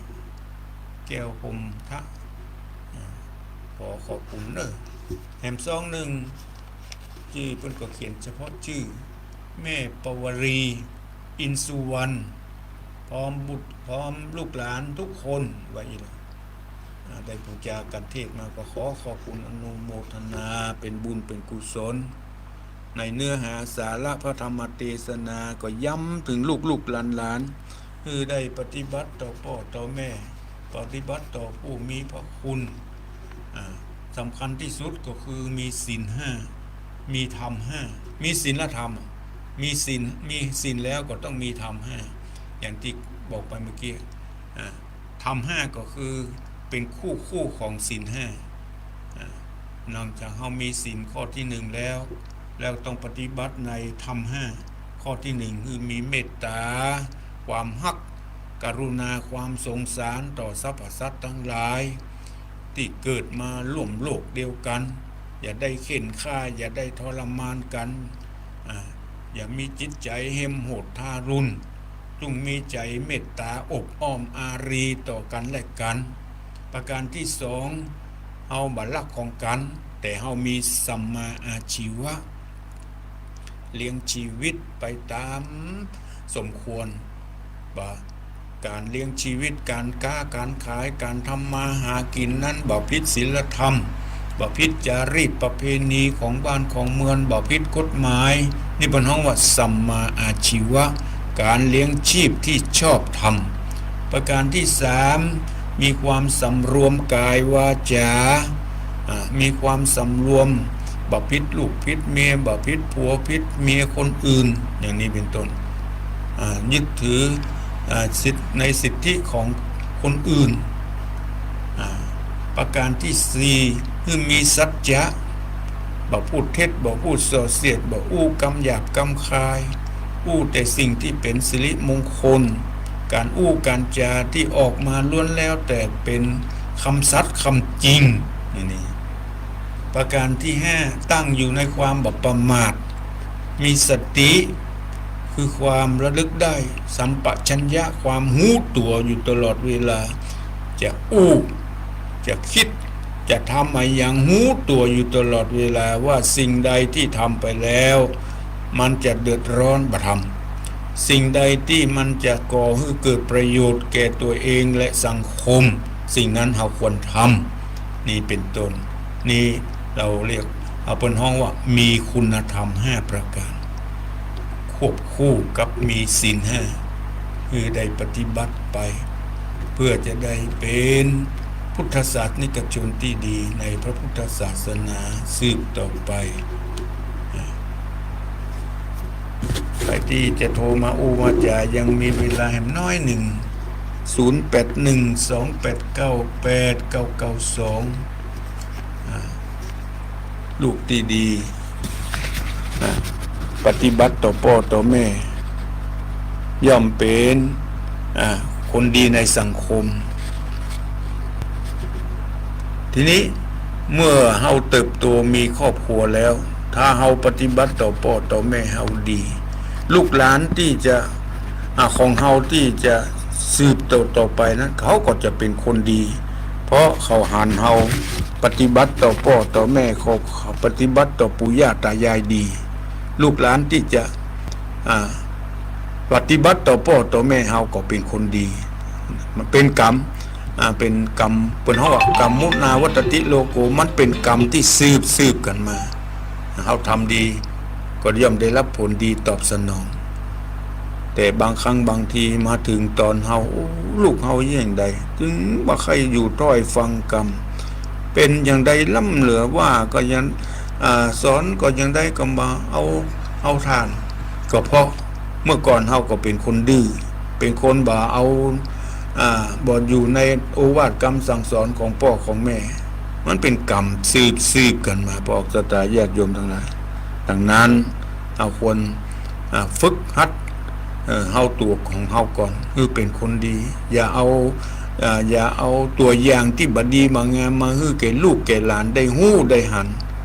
ได้เป็นเยี่ยงอย่างสอนคนต้องเป็นตัวอย่างของพระสตาญาติโยมทั้งหลายอาตมาได้ใจเวลามาพอสมควรเหลือเวลาน้อย1 นาทีก่อนที่จะจากไปก็ขออำนวยอวยพรให้กับพระสตาญาติโยมทั้งหลายอย่างที่เพิ่นกล่าวไว้ว่าดูบ้านดูเมืองดูที่ความสะอาดดูประเทศชาติดูที่ความสามัคคีดูคนเฒ่าคนแก่ดีดูที่มีศีลมีธรรมขอความสุขความเจริญจงมีแก่บรรดาศรัทธาสาธุชนทุกท่านทุกคนขอเจริญพรอายุวันโนสุขังพลัง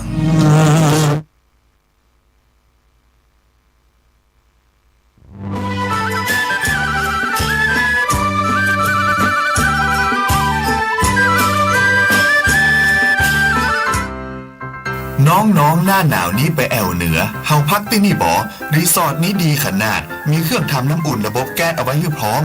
แต่ก็ต้องระวังนะเครื่องทำน้ำอุ่นระบบแก๊สมีคุณตาไม่จะอั้นเลยกะอ้างถึงเพิ่มอากาศเปิดเครื่องทำน้ำอุ่นระบบแก๊สในห้องน้ำถ้าบ่มีพัดลมดูดอากาศการหมุนเวียนของออกซิเจนมันจะดีได้จะใด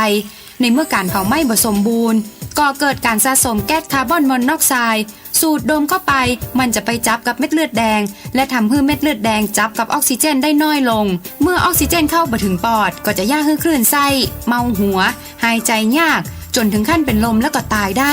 โดยเฉพาะคนที่มีโรคประจำตัวเช่นโรคหัวใจโรคเลือดจางหอบหืดถุงลมโป่งพองโรคความดันโลหิตสูงซึ่งจะมีโอกาสสูงกว่าคนอื่นน่ากลัวขนาดเนาะมันก็บ่ถึงขนาดนั้นถ้าหารู้วิธีคือถ้าอาบน้ำด้วยเครื่องทำน้ำอุ่นระบบแก๊สบอดี้อาบเกิน10 นาทีจะต้องเปิดพัดลมระบายอากาศหรือให้อากาศถ่ายเทได้ดีอันนี้ก็จะช่วยได้นักถ้าหมู่เฮาแค่หูข้อมูลเพิ่มเติมโทรสอบถามได้ที่กลุ่มสื่อสารความเสี่ยงและพัฒนาพฤติกรรมสุขภาพสำนักงานป้องกันควบคุมโรคที่1เชียงใหม่053-140-774-6หรือสายด่วน1422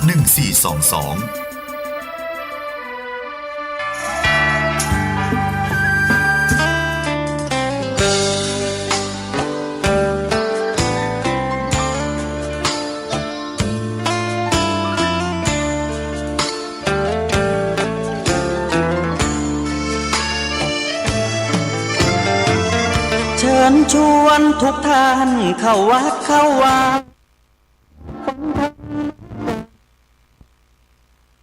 ที่ว่าให้สุขสดใสยึดมั่นหลักธรรมคำสอนไว้ให้ขึ้นใจความดีรีบทำกันไว้หญิงชายอย่าได้นายนี้เชิญชวนทุกท่านเข้าวัดเข้าวา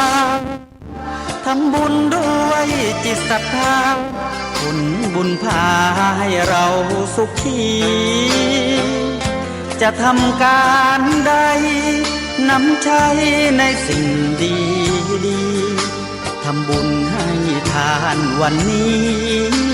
ไม่มีใครว่าใครชังสมัยก่อนประทับใจปู่ย่าตายาย วันพระไม่เคยเบื่อหน่ายจำได้ไม่ลืมสักครั้งเหตุใดวันนี้มีคนเข้าวัดน้อยจังอยากให้เหมือนก่อนอีกครั้งฝากความหวังกับคนรุ่นใหม่เชิญชวนทุกท่านเข้าวัดเข้าวารับศีลรับพรหลวงตาเสริมคุณค่าให้กับจิตใจกระทำความดีเรื่องนี้ไม่ต้องอายใครว่างจากการงานเมื่อใดเชิญชวนท่านไปทำบุญ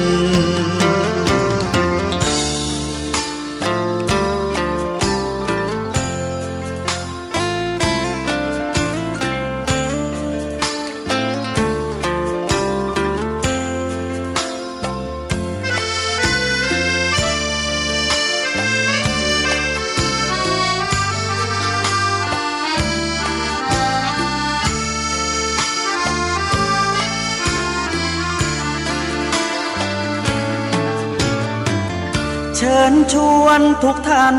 เข้าวัดเข้าวารับศีลรับพรหลวงตาเสริมคุณค่าให้กับจิตใจ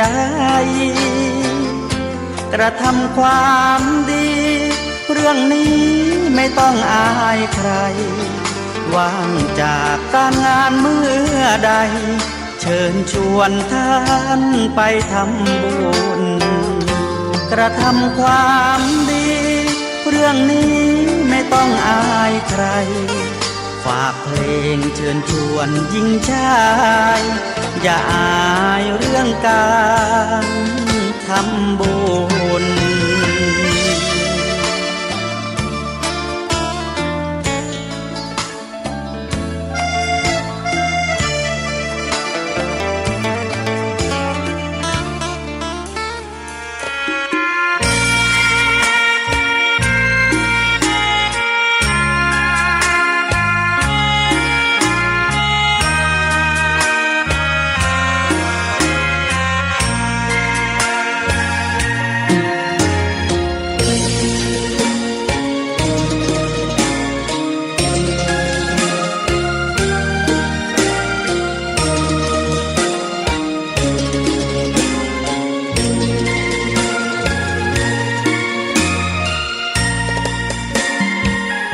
ดอกบัวดอกหนึ่งตึงใจไว้เพื่อบูชาแด่องค์พระศาสดาสัมมาสัมพุทธเจ้ามีความงามเงียบไม่เปรียบเทียบเขาเทียบเราใครมองไม่งามช่างเขาแต่เจ้าก็คือดอกบัวด้วยความสัตย์ซื่อยึดถือความดีเป็นหลักใครรักไม่รักก็ไม่จมปลักมองมัวเมื่อโผล่พ้นน้ำก็เห็นความงามในตัวไม่ยึดติดในตมชั่วขอเป็นดอกบัวดอกดีใครไม่มองว่าบัวงามเด่นแต่บัวก็เป็นดอกบัวทุกวันอย่างนี้ไม่อยากเด่นดังแต่มุ่งหวังในทางเด่นดีเกิดมาเพื่อสร้างบารมีถวายชี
มต่อพระรัตนตรัยแก้วเจ้าสามประการ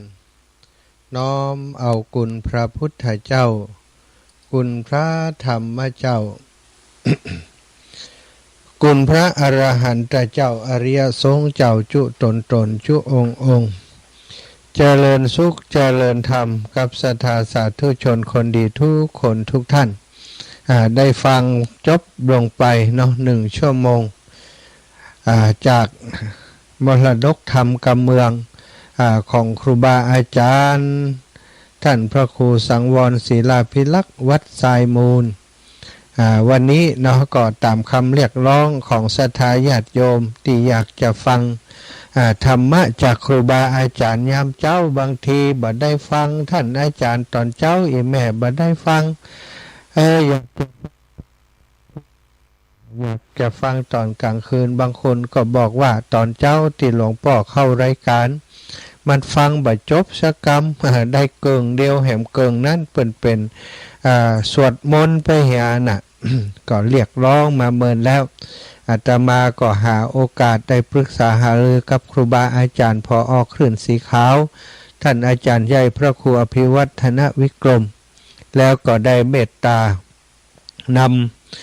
เรียนนิมนต์กราบนิมนต์หลวงพ่อเจ้าท่านพระครูสังวรศิลาภิลักษ์ท่านพระครูชลทานพิทักษ์เนาะแล้วก็ท่านเสน่ห์การหลงแจ้งให้เปิ้นทราบว่าจะนิมนต์3 รูปเข้ารายการโดยในวันอังคาร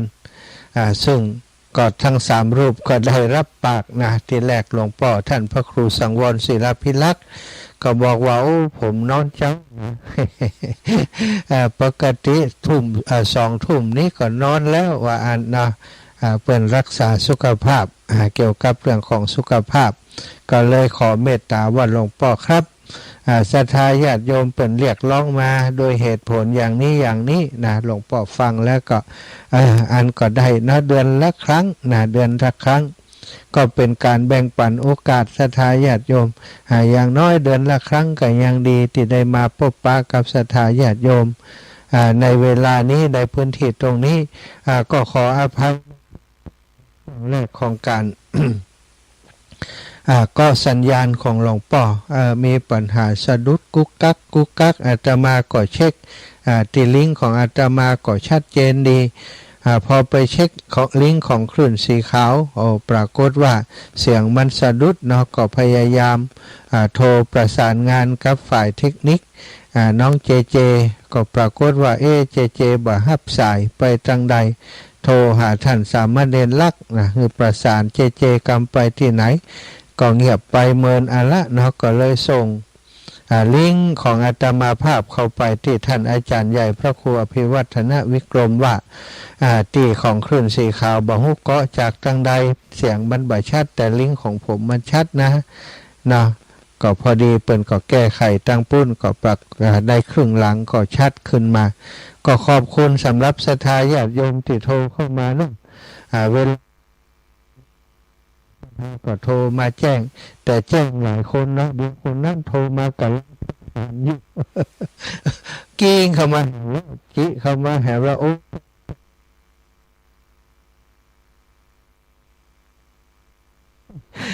จะเป็นบ่ฮู้ก็คิดว่าไม่ไผแจ้ง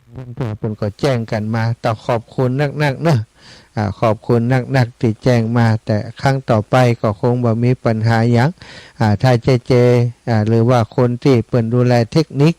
ทางปุ้นเปิ้นติดตามรับฟังโดยเปิ้นก็จะแก้ไขไปโดยพอดีเป็นช่วงจังหวะที่เจแวบไปกินข้าวกำเดียวได้ จับตัดเสียงมันบ่ดีพอดีเนาะก็เป็นอย่างเนาะศรัทธา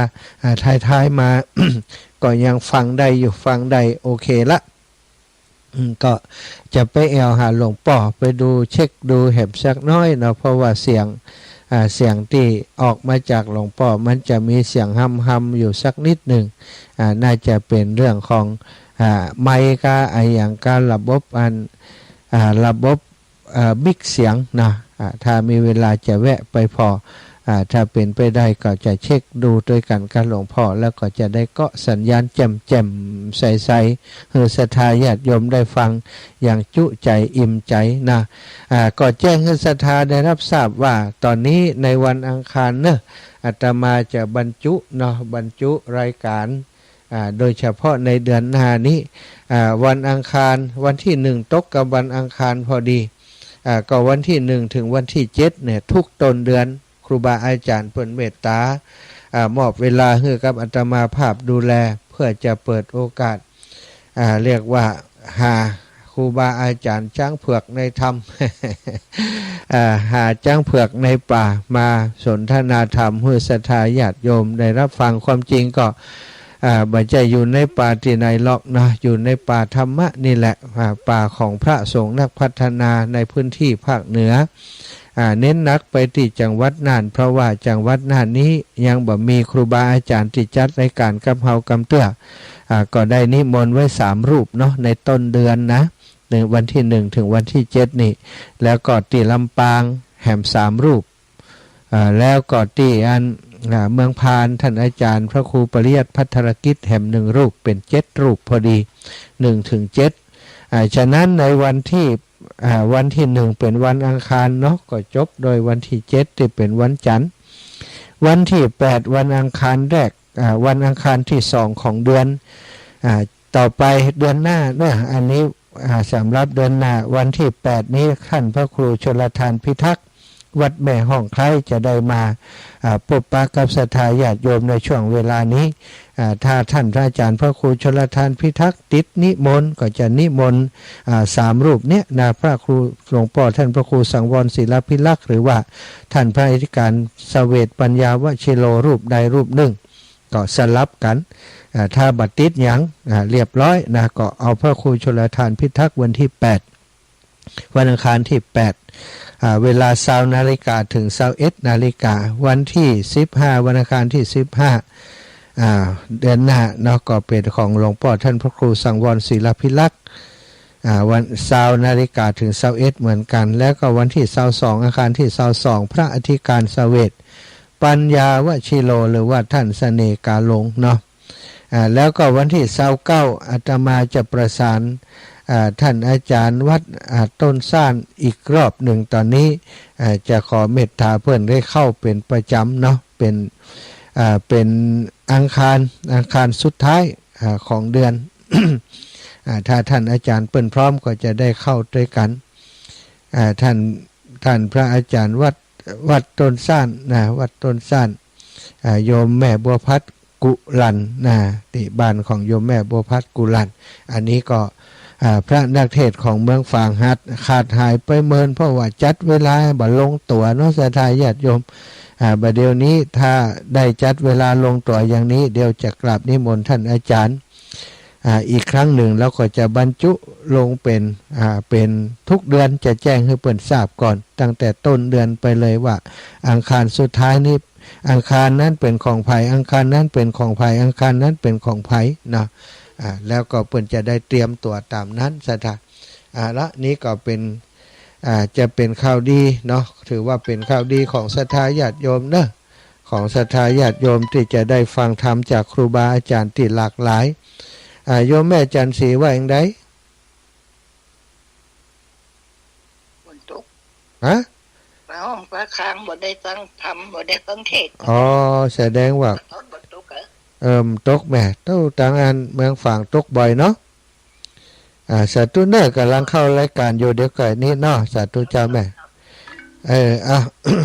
ต่างเมืองฝางก็ว่าจะได้มีไผโทรมาตะกี้นะต่างเมืองฝางเรียกร้องมาอยากจะฟังหลวงพ่อแต่ว่าตะกี้บ่ได้ยินไผโทรมาสักคำเป็นว่าฝนตกเอาเหี่ยบะบะแวดตกหนักหนาเนอะศรัทธาคำว่าบะนี่เอาเสียงฝนส่วนตกบะเอนะเปิ้นจังว่ากันเนาะ ก็ตกนักเนอะทางเมืองฝางนี้ฝนฟ้าดีนะอากาศดีฝนตกดีก็ระวังเรื่องของน้ำท่วมจิ่มก็แล้วกันเนาะเป็นห่วงอยู่เนอะถ้ามีไอ้หยังก็โทรแจ้งโทรบอกกันจิ่มพี่น้องทางเมืองฝาง ตอนนี้ก็คงมีบักกี่คนที่ได้ฟังเนื่องจากว่าฝนตกเป็นบริเวณกว้างนะแต่ว่าก็โยมแม่จงดีแจ้งมาว่าโอ้มหานครฝางที่เสาหินนี่ฝนตกขนาดนี้นะแต่แสดงว่าตกต่อเนื่องนะตะกี้ไปลำปูนไปเชียงใหม่เนาะไปอันจอมตองซะนะตอนกลางวันก็มีฝนตกตังปุ้นอยู่หลายจุดหลายพื้นที่อยู่เหมือนกันแต่ลำปางนี่ดับปิงเนาะ บริเวณอื่นอาจจะตกแต่ที่วัดบรรพตสถิตนี่ใช้คำว่าดักปิ้งเนาะเอาละศรัทธาญาติโยมจะได้ ก่อนที่จะนำสารธรรมมาอุจจาแบ่งปันกับศรัทธาญาติโยมก็ต้องขออนุโมทนาบุญขอบคุณกับศรัทธาญาติโยมคลื่นสีข่าวทุกคนทุกท่านพี่น้องในทุกพื้นที่นะจังหวัดเชียงใหม่ทุกอำเภอนะเชียงใหม่ลำปูนลำปางเชียงรายพะเยาเมืองแปะเมืองน่านทุกพื้นที่ทุกตำบลทุกอำเภอที่ฟังรายการคลื่นสีขาวของเฮาได้ที่ได้ร่วมบุญร่วมกุศลในโครงการหล่อเทียนพรรษาประจำปี 2568 ครั้งที่ 18 ของเครือข่ายสายบุญคลื่นสีขาวเพื่อชาวประชาซึ่งจัดขึ้นที่วัดแม่ห้องไคร้อำเภอดอยสะเก็ดจังหวัดเชียงใหม่ในวันที่21ที่ผ่านมาก็เรียบร้อยบ่ละมวลโดยความเรียบร้อยทุกอย่างทุกประการจากความร่วมไม้ร่วมมือของสมณศรัทธาและมูลศรัทธาญาติโยมทุกคนทุกท่านที่เฮาได้ร่วมโดยช่วยกันทำให้งานนี้เป็นไปโดยความเรียบร้อยในนามของครอบครัวคลื่นสีขาวครูบาอาจารย์คลื่นสีขาวทุกรูปทุกองค์คณะกรรมการที่ดำเนินการปฏิบัติงานในการหล่อเทียนในครั้งนี้ขอขอบคุณโดยความจริงใจนะเอาบุญอนุโมทนาบุญเอาบุญนี้มาให้ศรัทธาได้อนุโมทนาอย่างทั่วถึงเนาะได้หอมก็ดีบ่ได้หอมก็ดีอนุโมทนาเอาบุญเอาก็ได้บุญแล้วเนอะอีแม่อีพ่อทั้งหลายทุกคนก็มีการมีงานประจำกันเยอะแยะไปหมดเนาะมีงานในพื้นที่งานส่งน้ำพระธาตุงานโน่นงานนี้นะก็ใกล้เคียงกันช่วงที่ผ่านมานี่งานนักงานหนาเนาะก็บ่ได้มาบ่ได้ร่วมด้วยก็บ่เป็นหยังก็ขอให้ได้มีโอกาสอนุโมทนาบุญด้วยกันเนอะก็จะได้บุญได้กุศลเหมือนกับที่ครูบาอาจารย์และศรัทธาญาติโยมที่ได้มาช่วยการช่วยงานและได้มาทำบุญได้เปิ่นได้อย่างได้ขอให้ศรัทธาขึ้นสีขาวทุกคนทุกท่านได้อย่างเดียวกันหมดเนาะขอบคุณเป็นอย่างยิ่งเป็นอย่างสูงเอาละศรัทธาญาติโยมวันนี้มาสิ่งที่เกิดขึ้นได้ยากสิ่งที่เป็นไปได้ยากในโลกนี้นะมันมีกี่อย่างกี่ประการมันมีอย่างยากอาจารย์นะมีอยู่4อย่างด้วยกันเนอะศรัทธาที่เกิดขึ้นยากที่สุดนะเกิดขึ้นยากที่สุด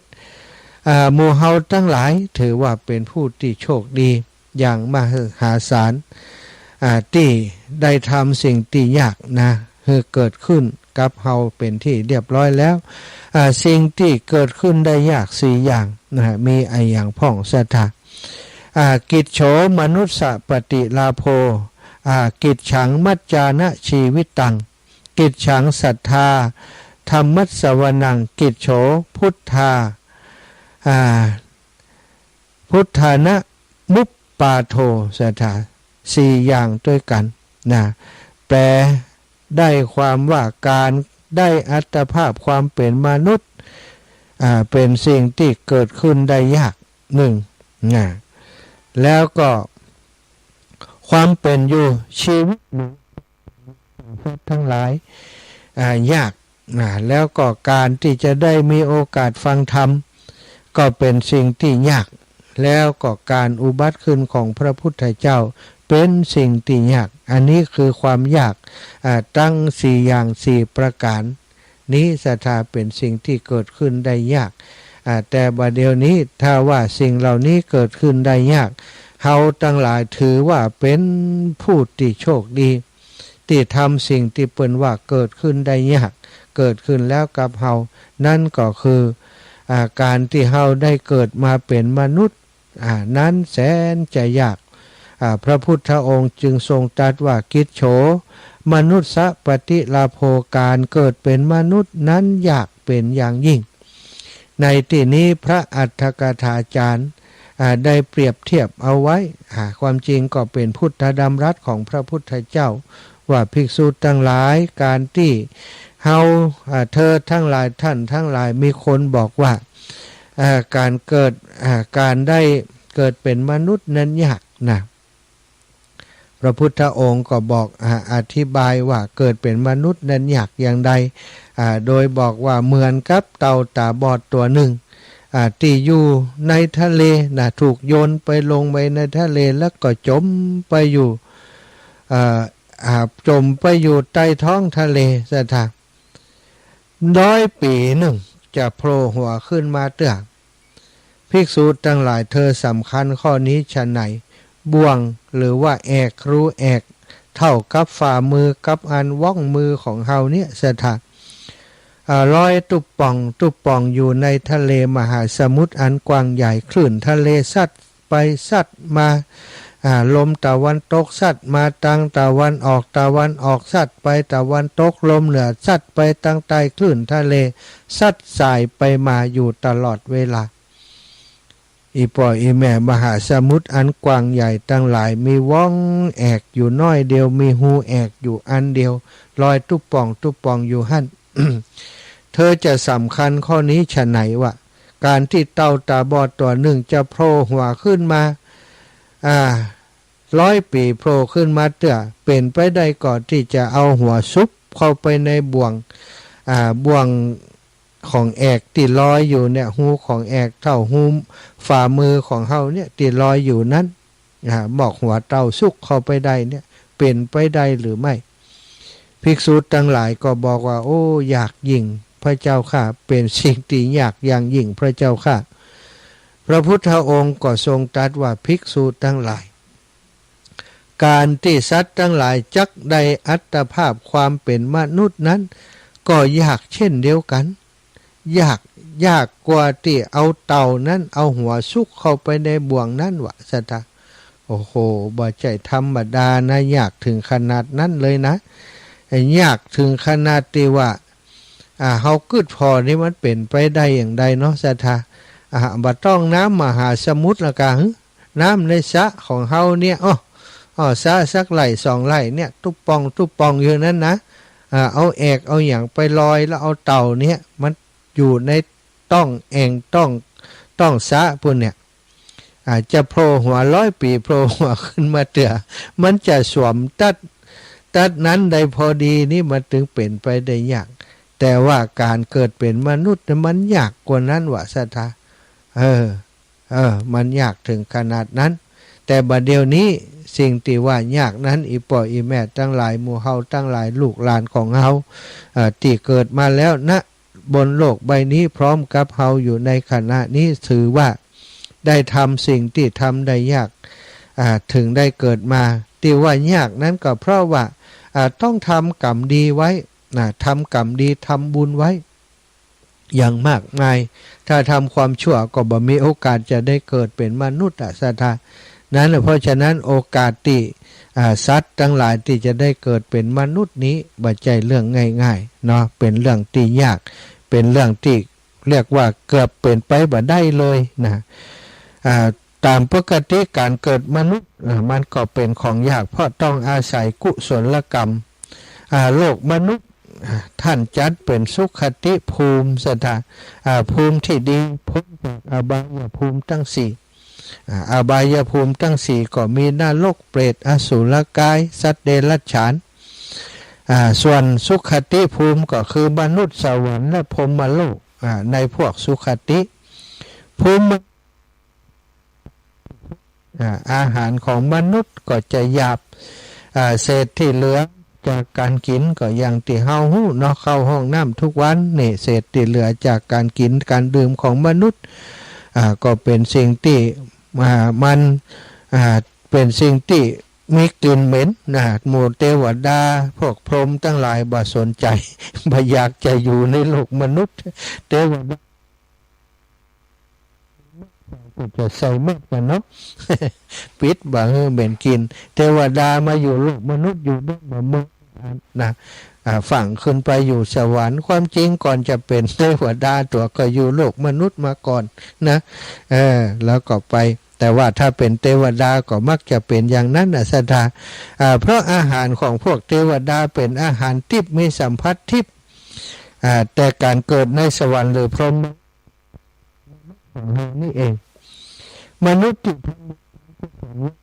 ไปสวรรค์ส่วนที่ผู้ที่ทำได้มากกว่านะศรัทธาทำได้มากกว่าบุญกว่ากุศล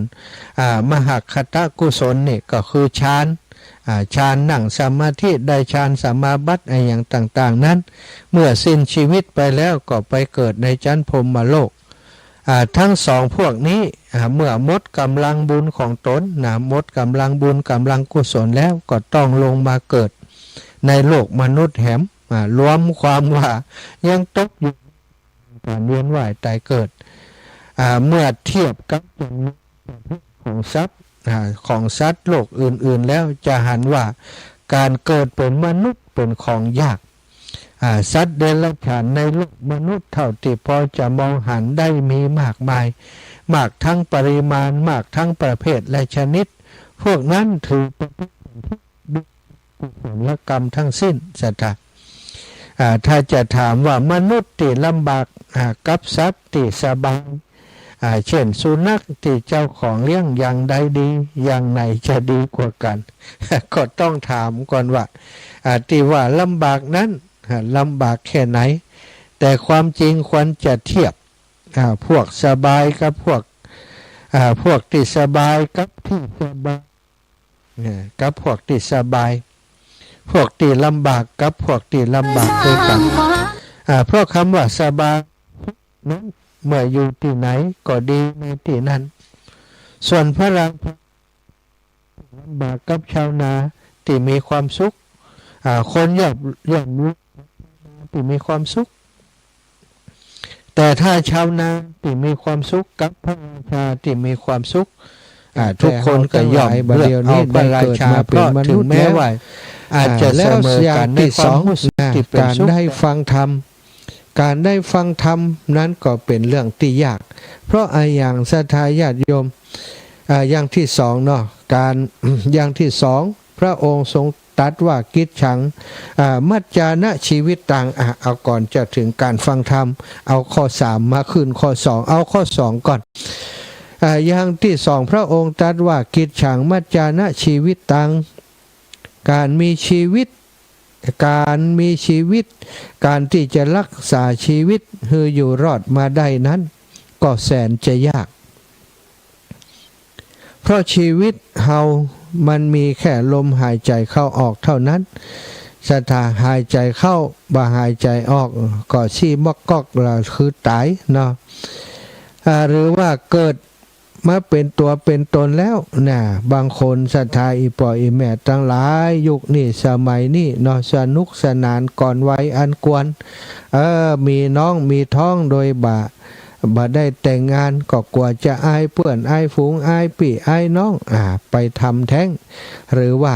เป็น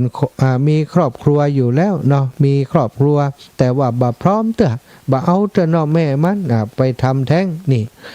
ศรัทธาญาติโยมทั้งหลายมันก็เป็นอย่างนี้นะประเดี๋ยวนี้ปัจจุบันนี้มีคนที่อยากจะเกิดแต่บ่ได้เกิดเพราะอย่างเปิ้นทำแท้งผ่องเปิ้นเกิดมามีเกิดเป็นตัวเป็นตินแล้วอยู่ในท้องแล้วเดือน2 เดือนเปิ้นทำแท้งลงไปก็มีนักมีหลายหรือว่ายังบัดตันเกิดแต่เปิ้นตัดตอนเหตุก่อนอยากจะมาเกิดกับครอบครัวนี้เปิ้นทำหมันเหียสามีเป็นมันภรรยาเป็นมันก็เกิดบ่ได้แล้วยิ่งในยุคนี้ในสมัยนี้ศรัทธาญาติโยมคนบ่นิยมการแต่งงานเพราะเปิ้นกลัวเลี้ยงลูก วันนี้ก็มีการสังเคราะห์กันเรื่องการมีลูกมีเต้านะมีคนหนึ่งเปิ้นให้ฟังว่าถ้าบ่มีลูกนี่มันสบายคนบ่เดียวนี้เขาบ่เอาลูกกันนะสบายเนี่ยถ้าเป็นไปได้นี่บ่เอาไอ้หรอ ก็เลยว่าเฮาอู้ในฐานะที่ว่าเฮาจริงๆแล้วนะคนที่บ่มีลูกนี่จะโชคดีหรือโชคร้ายบ่ฮู้แต่เฮามาอู้ถึงว่าบัดเดี๋ยวนี้คนที่มีลูกนี่อย่างตัวเองอย่างคุณโยมมีลูกนี่มีความรู้สึกอย่างใดพ่องเวลาเจ็บเป็นเย็นอุ่นมารู้สึกอย่างใดมันมีหันอย่างนะมันจะมีความมั่นใจว่าอย่างน้อยก็มีลูกเนาะถึงจะดูแลบ่ว่ามันแต่มันก็มีความหวังเปิ้นก็ถึงบอกว่าหวังให้เจ้าดูแลเมื่อยามเฒ่าแก่ชราเลี้ยงลูกนี่จะไปว่าบ่หวังเนาะอย่างน้อยมันก็มีลึกๆในใจของเฮาหั่นนะวันหนึ่งจะมีหรือมีหัวนะเหมือนกับซื้อหวยกะถ้าหวยนี่มันถูกก็แสดงว่าเมื่อเฮาแก่เฒ่าขึ้นมาลูกเต้านั้นจะดูแลเฮาแต่ซื้อหวยบ่ถูกก็คือมันบ่ดูแลเฮานะเอาพ่อเอาแม่ไปฝากที่เลี้ยงคนชราก็มีหื้อหันอยู่เหมือนกันซะทางแต่เปอร์เซ็นต์ที่จะเป็นอย่างนั้นเนาะในคนในลูกที่ดีๆก็บ่ค่อยมีก็ยังมีโอกาสได้เปิ่งปลาอาศัยอยู่ความจริงมันก็เป็นกำลังใจฮื้อนะถ้ามีลูกมีเต้านี่แต่ถ้ามีเหี่ยเลยนี่โอ้สถาเวลาแก่เท่าชะแลแก่ชรามาก็หันหลายคนที่มีความลำบากเพราะเรื่องนี้แต่อันนั้นก็เป็นเรื่องของแต่ละคนเนาะจะคิดอย่างใดก็ได้ศรัทธาญาติโยมถ้าบอกว่าบ่มีก็สบายดีก็เตรียมตัว ถึงวันหนึ่งมาปุ๊บจะต้องดูแลตัวเองเก็บเงินเก็บทองไว้นะเอาเข้าไปอยู่ในสถานที่ที่เปิ้นดูแลคนเฒ่าคนแก่คนสูงอายุที่บ่มีญาติพี่น้องเพิ่นก็มีที่ดูแลอยู่ปัจจุบันนี่ก็มีที่ดูแลอยู่หลายที่หลายแห่งเหมือนกันแต่มันจะสุขสบายหรือจะอบอุ่นเหมือนกับครอบครัวหรือว่ากับลูกเต้าลูกหลานก็คงจะยากอยู่แต่บางครั้งบางทีก็อย่างว่านั้นเนาะลูกหลานนะถ้าบักกตัญญูกับพ่อแม่ที่แก่เฒ่ามาก่อนลำบากก็มีหื้อหันอยู่เหมือนกันฉะนั้นในเรื่องนี้นี่จะว่าถูกจะว่าผิดก็คงบ่ได้เอาเป็นว่าวาสนาของไผของมันบุญไผบุญมันกันแล้วกัน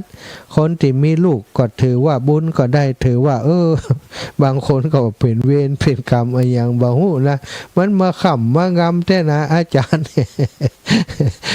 ก็ต้องยอมรับความจริงเนาะเปิ่นถึงว่าเจ้ากรรมในเวรมีได้หลายรูปแบบนะ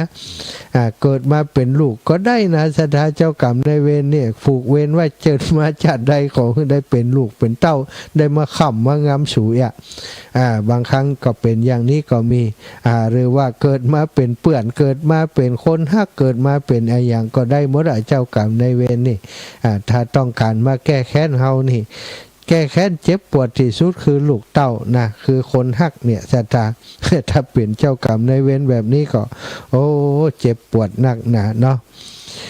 อู้ถึงว่าการที่จะมีชีวิตเมื่อเกิดเป็นมนุษย์แล้วเป็นของยากแล้วพอมาการมีชีวิตอยู่ที่รอดได้นี่ก็แสนยากอันนี้ก็ยากอีกประการหนึ่งแต่บัดเดี๋ยวนี้หมู่เฮาทั้งหลายศรัทธาญาติโยมอีพ่ออีแม่ทั้งหลายเฮารอดแล้วหรอเนาะรอดจากการโดนทำแท้งมาแล้วนะรอดมาจนถึงวันนี้บางคนอายุ90ปลายแล้วโยมพ่อโยมแม่ที่ฟังรายการอยู่นี่บางพ่องก็90ปลายนะ94 95ก็ยังฟังได้ก็มียังนอนดึกอยู่หลายๆท่านหลายๆคนที่อาตมาไปพบปะมาแล้วนี่แม่ย่าพงเทพประสานถ้าจะนอนฟังลูกบ่าวเปิ้นอยู่เหมือนกันเปิ้นว่าลูกบ่าวอีแม่อีลองยกฮือนะก็เป็นลูกบ่าวได้เนาะอนุโมทนาบุญเอากับทุกบุญที่อาตมาทำเน้ออีแม่เนาะเปิ้นก็ดีใจโยมแม่พงเทพประสานอยู่ปุ้นแม่สวยปุ้นสดา90ปลายหลายๆคน90ปลายแสดงว่าชีวิตที่ว่าการมีชีวิตอยู่เป็นของยากที่หลอดมาได้นั่นแสนยากเฮาก็ผ่านมาแล้วแสดงว่าเฮานั้นเป็นทำสิ่งที่เปิ้นทำได้ยากหลอดมีชีวิตหลอดมาอยู่ในสังคมนี้อย่างทุกวันนี้ก็เป็นเรื่องยากอย่างยิ่งศรัทธา เนาะไผ่หลอดจากศตวรรษนี้ไปนะไปได้ก็เป็นการดีแล้วเนาะศตวรรษหน้าอนาคตไปหน้าโลกนี่จะเป็นอย่างไรไปมาบ่ฮู้นะทุกวันนี้บางประเทศก็มีชีวิตที่อยู่ยากอย่างยิ่งมีการลบราฆ่าฟันกันสถาตูมเดียวคนตายเป็นปันคนก็ยังโหบราฆ่าฟันกันอยู่อันนี้คือโลกยุคใหม่โลกยุคใหม่นี้การลบราฆ่าฟันบ่เหมือนบ่ก่อนกำมีดกำดาเข้าฟันกันห้ำหันกันนะสถาแต่บัดเดียวนี้อยู่ในบ่หัวยิงมาทีเดียวโอ้โหนอกคนขอความโหดร้ายของสงครามบ่ฮู้จะว่าอย่างใดสถาเฮาเป็นคนไทยอยู่ในเมืองไทยสถานการณ์อย่างที่มันรุนแรงต่างๆอย่างกับต่างประเทศก็บ่ค่อยมีเนาะมีมันก็มีอันจ่วยมีอันปิดอันกันอันปกป้องไว้เพราะว่าบ้านเฮาเมืองเฮาเป็นเมืองพระพุทธศาสนา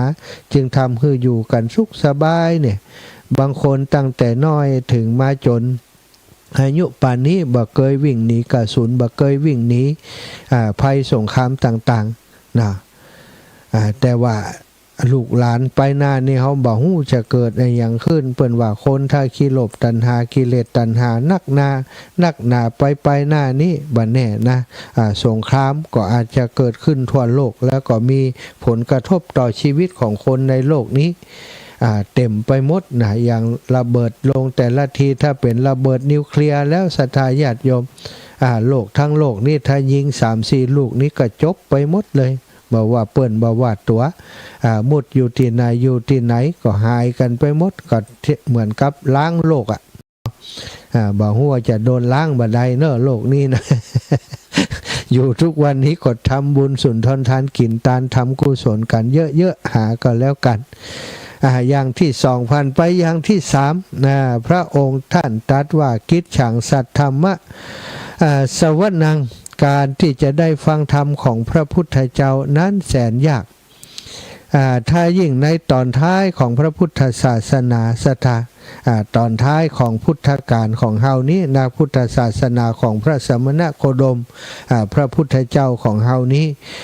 5,000 พระวาสา 5,000 ปีเปิ้นบอกว่าท้ายๆของก่อนจะหมดอายุพระศาสนานั้นขนาดขอฟังธรรมแค่ประโยคเดียว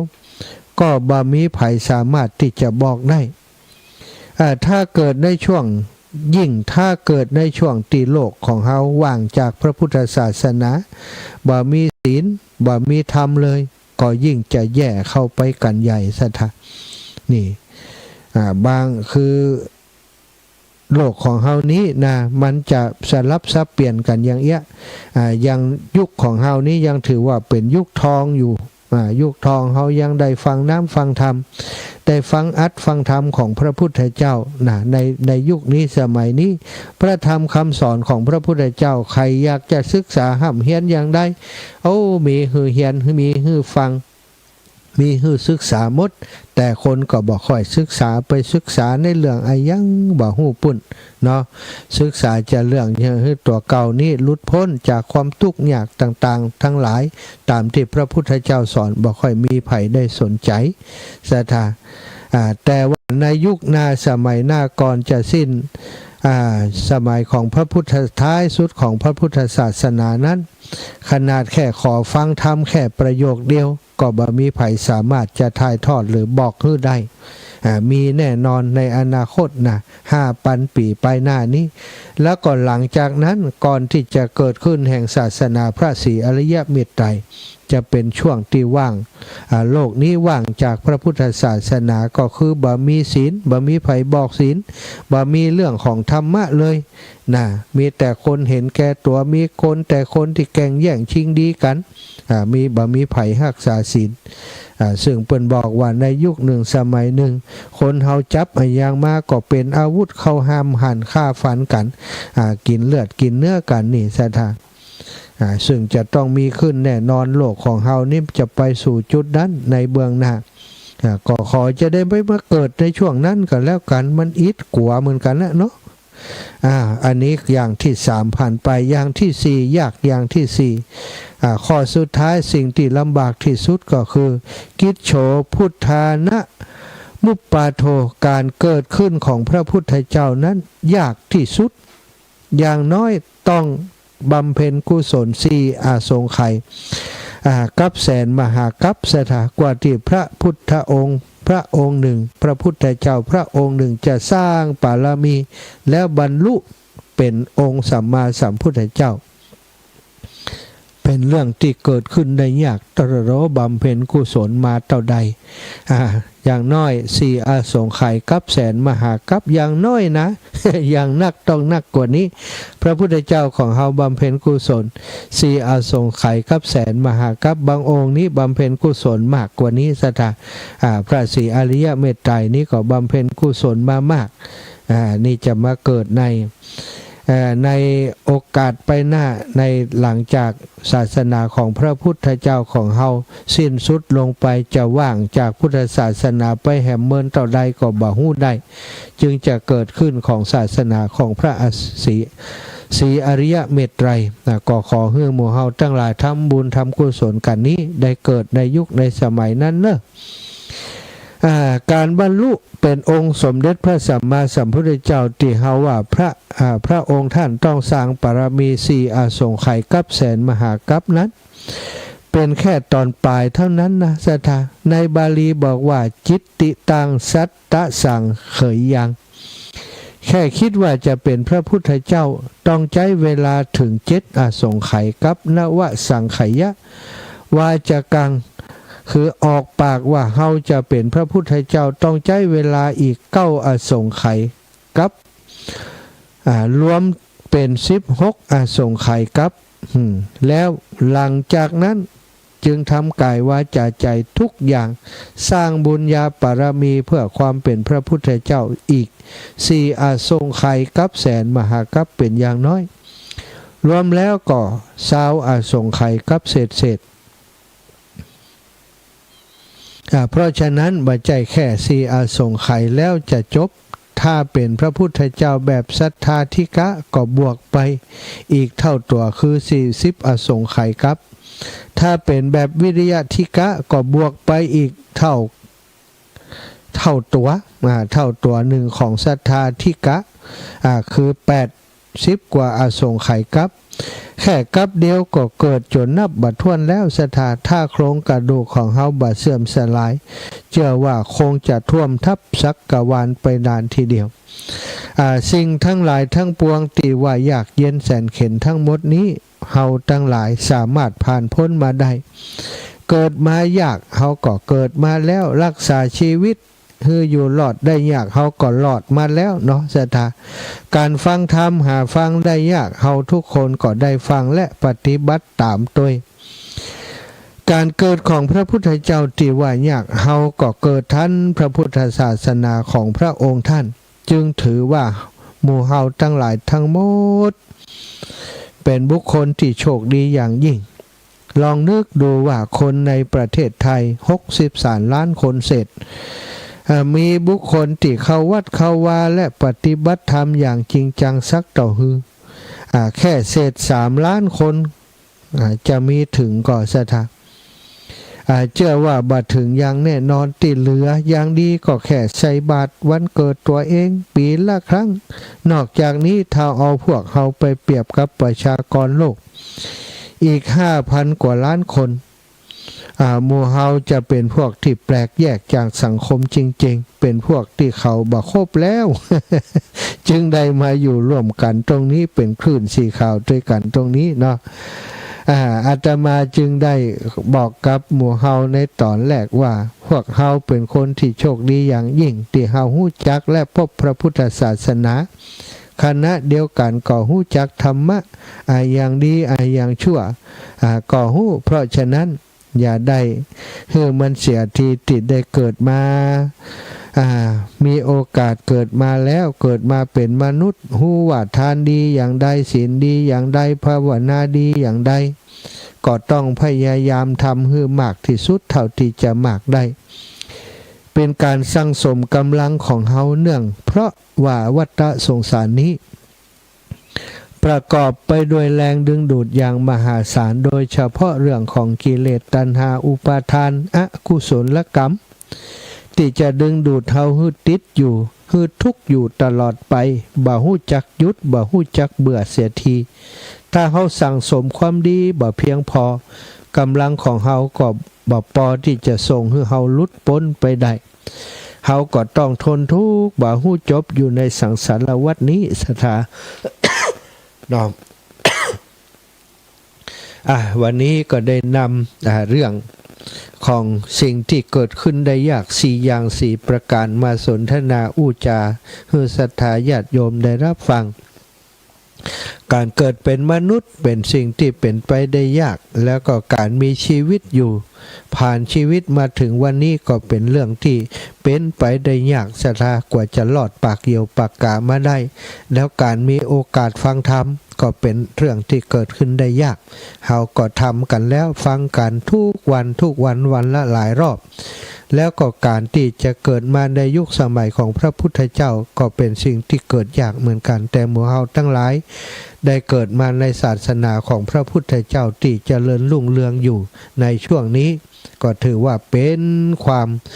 โชคดีของหมู่เฮาทั้งหลายเนาะเอาแล้วเหลือเวลาแหมเล็กน้อยจะปั่นให้ศรัทธาอีป่ออีแม่ที่ฟังอยู่ทางบ้านทางจองโทรมารายงานผลการรับฟังโทรมาสนทนาอู้จากันวันอังคารก็มาพบปะกันเตื้อหนึ่งเนาะก็1 ชั่วโมงก็แล้วกันสำหรับการที่จะได้พบกับอาตมาแล้วก็จะมีครูบาอาจารย์รูปอื่นๆที่อาตมาได้แจ้งไปแล้วเนาะพระครูชลทานพิทักษ์พระครูสังวรศิลพิลักษ์ท่านเสน่กาหลงจะสลับสับเปลี่ยนการมาเข้ารายการในพื้นที่ตรงนี้ศรัทธาญาติโยม0808844173เนอะ0808844173มาล่างรับกันหมดแล้วก็0808844173เนอะแหมบักกี่วันเนาะศรัทธาญาติโยมก็จะเข้าวัดสาแล้วเนอะนะเดือนหน้าวันที่อย่างนี้11-12เดือนหน้ากะวันที่11นะเข้าวัดสาวันที่10วันอาสาฬหบูชา11เข้าวัดสาปีน้องเมืองเป้าฝนตกก่อนนั่นเจ้าตกหมดเจ้าตกแต่ว่าพอจะวันครับเจ้าโอ้เนาะหนักอยู่เนอะเจ้าเมืองเป้าติดกับเจ้านั้นลำปางมันตกอีกตกบัดนักก็ได้นะแม่ถ้าจะตกพื้นที่ตั้งอื่นนะมันก็กว้างเนาะถึงลำปางนี่ตั้งในเมืองนี่บัดตะหือแม่เจ้าทำไหลเข้าตะไฟแม่ละเอาหิงไปตั้งหน้าอันประตูข้อไฟเนอะอย่างห้องรอมันน้ำมันรอลงมาเจ้าสาธุนะแม่นะเจ้าแม่ลูกรวยนะแม่เนอะสาธุเจ้าดีแล้วสาธุอีแม่เจริญปอน6591จากไหนเอ่ยอวสานครับท่านอาจารย์ครับตีไหนคุณตาน้ำแท้ครับ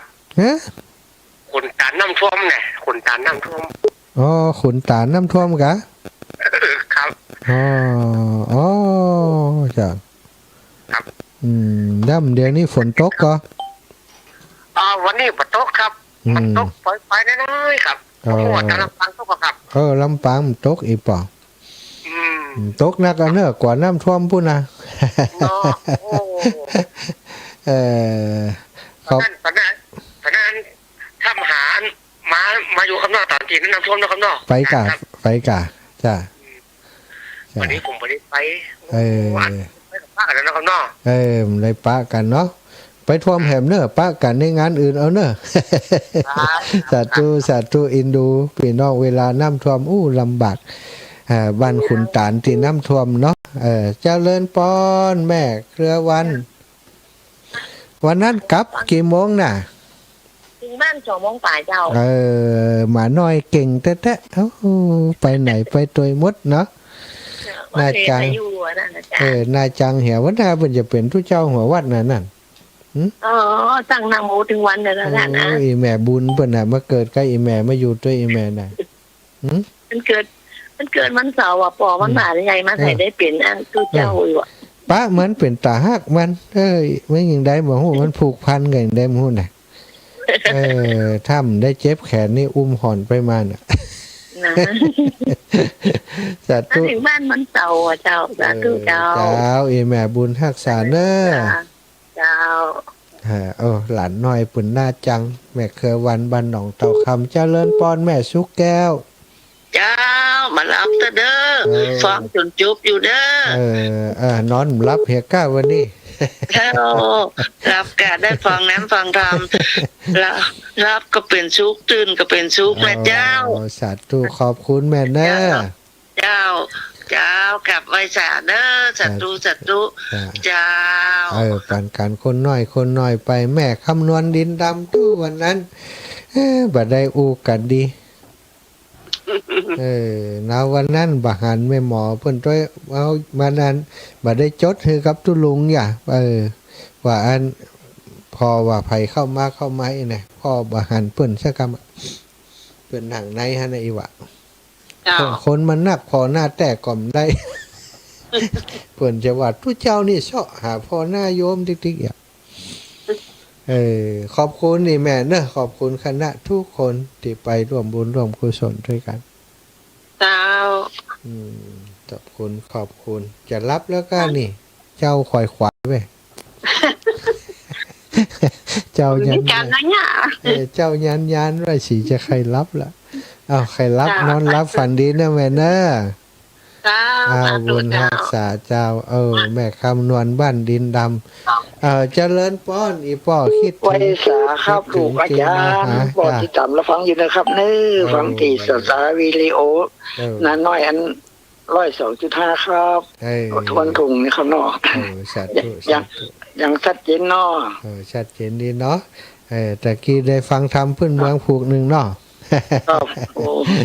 ดีสบายอยู่กันลูกอันนี้อันจะได้อันแขนน่ะดีก็ครับไปหาหมอหลายขนาดอยู่ป่ะ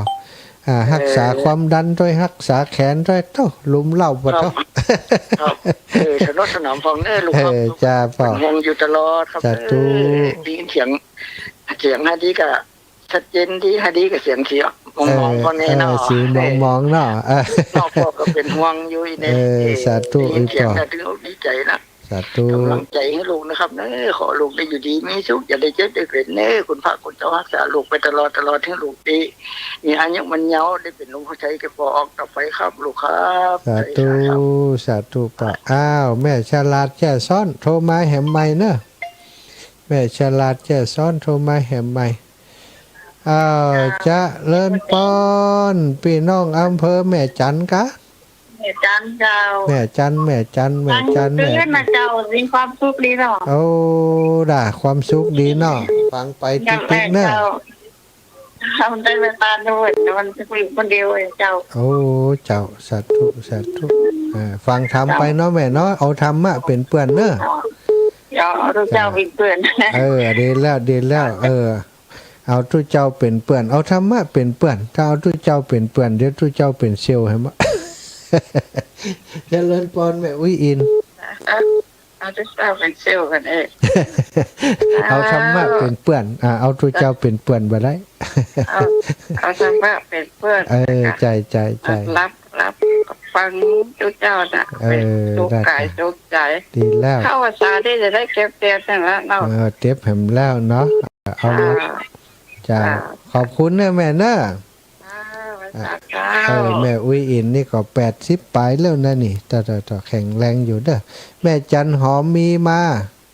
ยังได้วันนี้สบายดีละกาบ่สบายแม่กล้าบอกยังเจ็บนู่นเจ็บนี่น่ะเดี๋ยวขอจะว่าสำอ้อยมาอดยาไปกล้วยยาไปทุกมันกลัวตุ่นบุญถ้ามาหายก็อยู่ด้วยกันไปเต้าตายเพิ่นน่ะ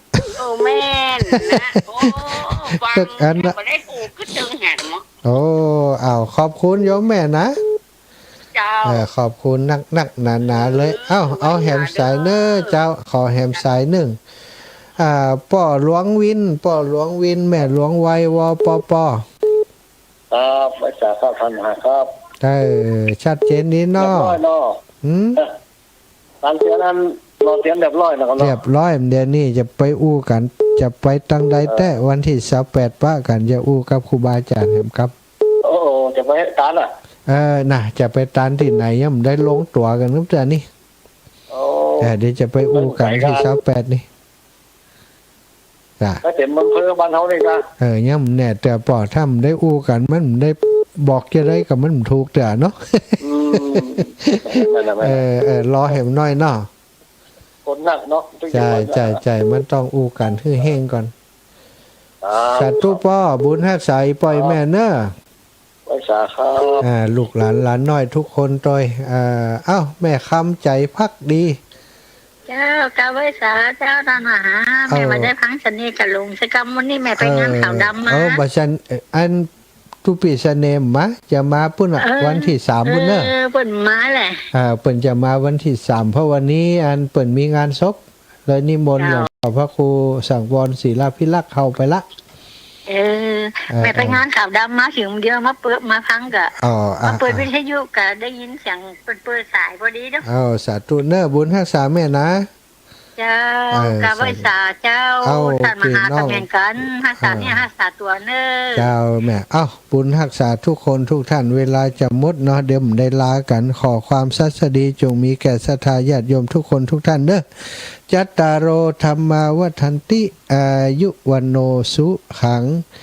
พระลัง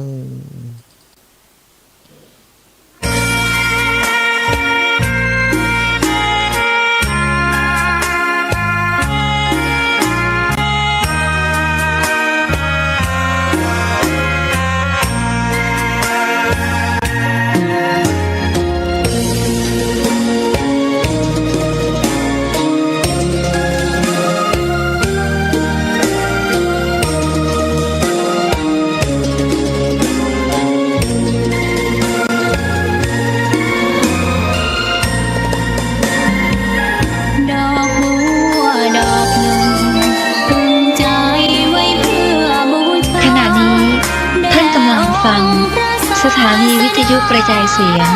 FM 104.5 เมกะเฮิรตซ์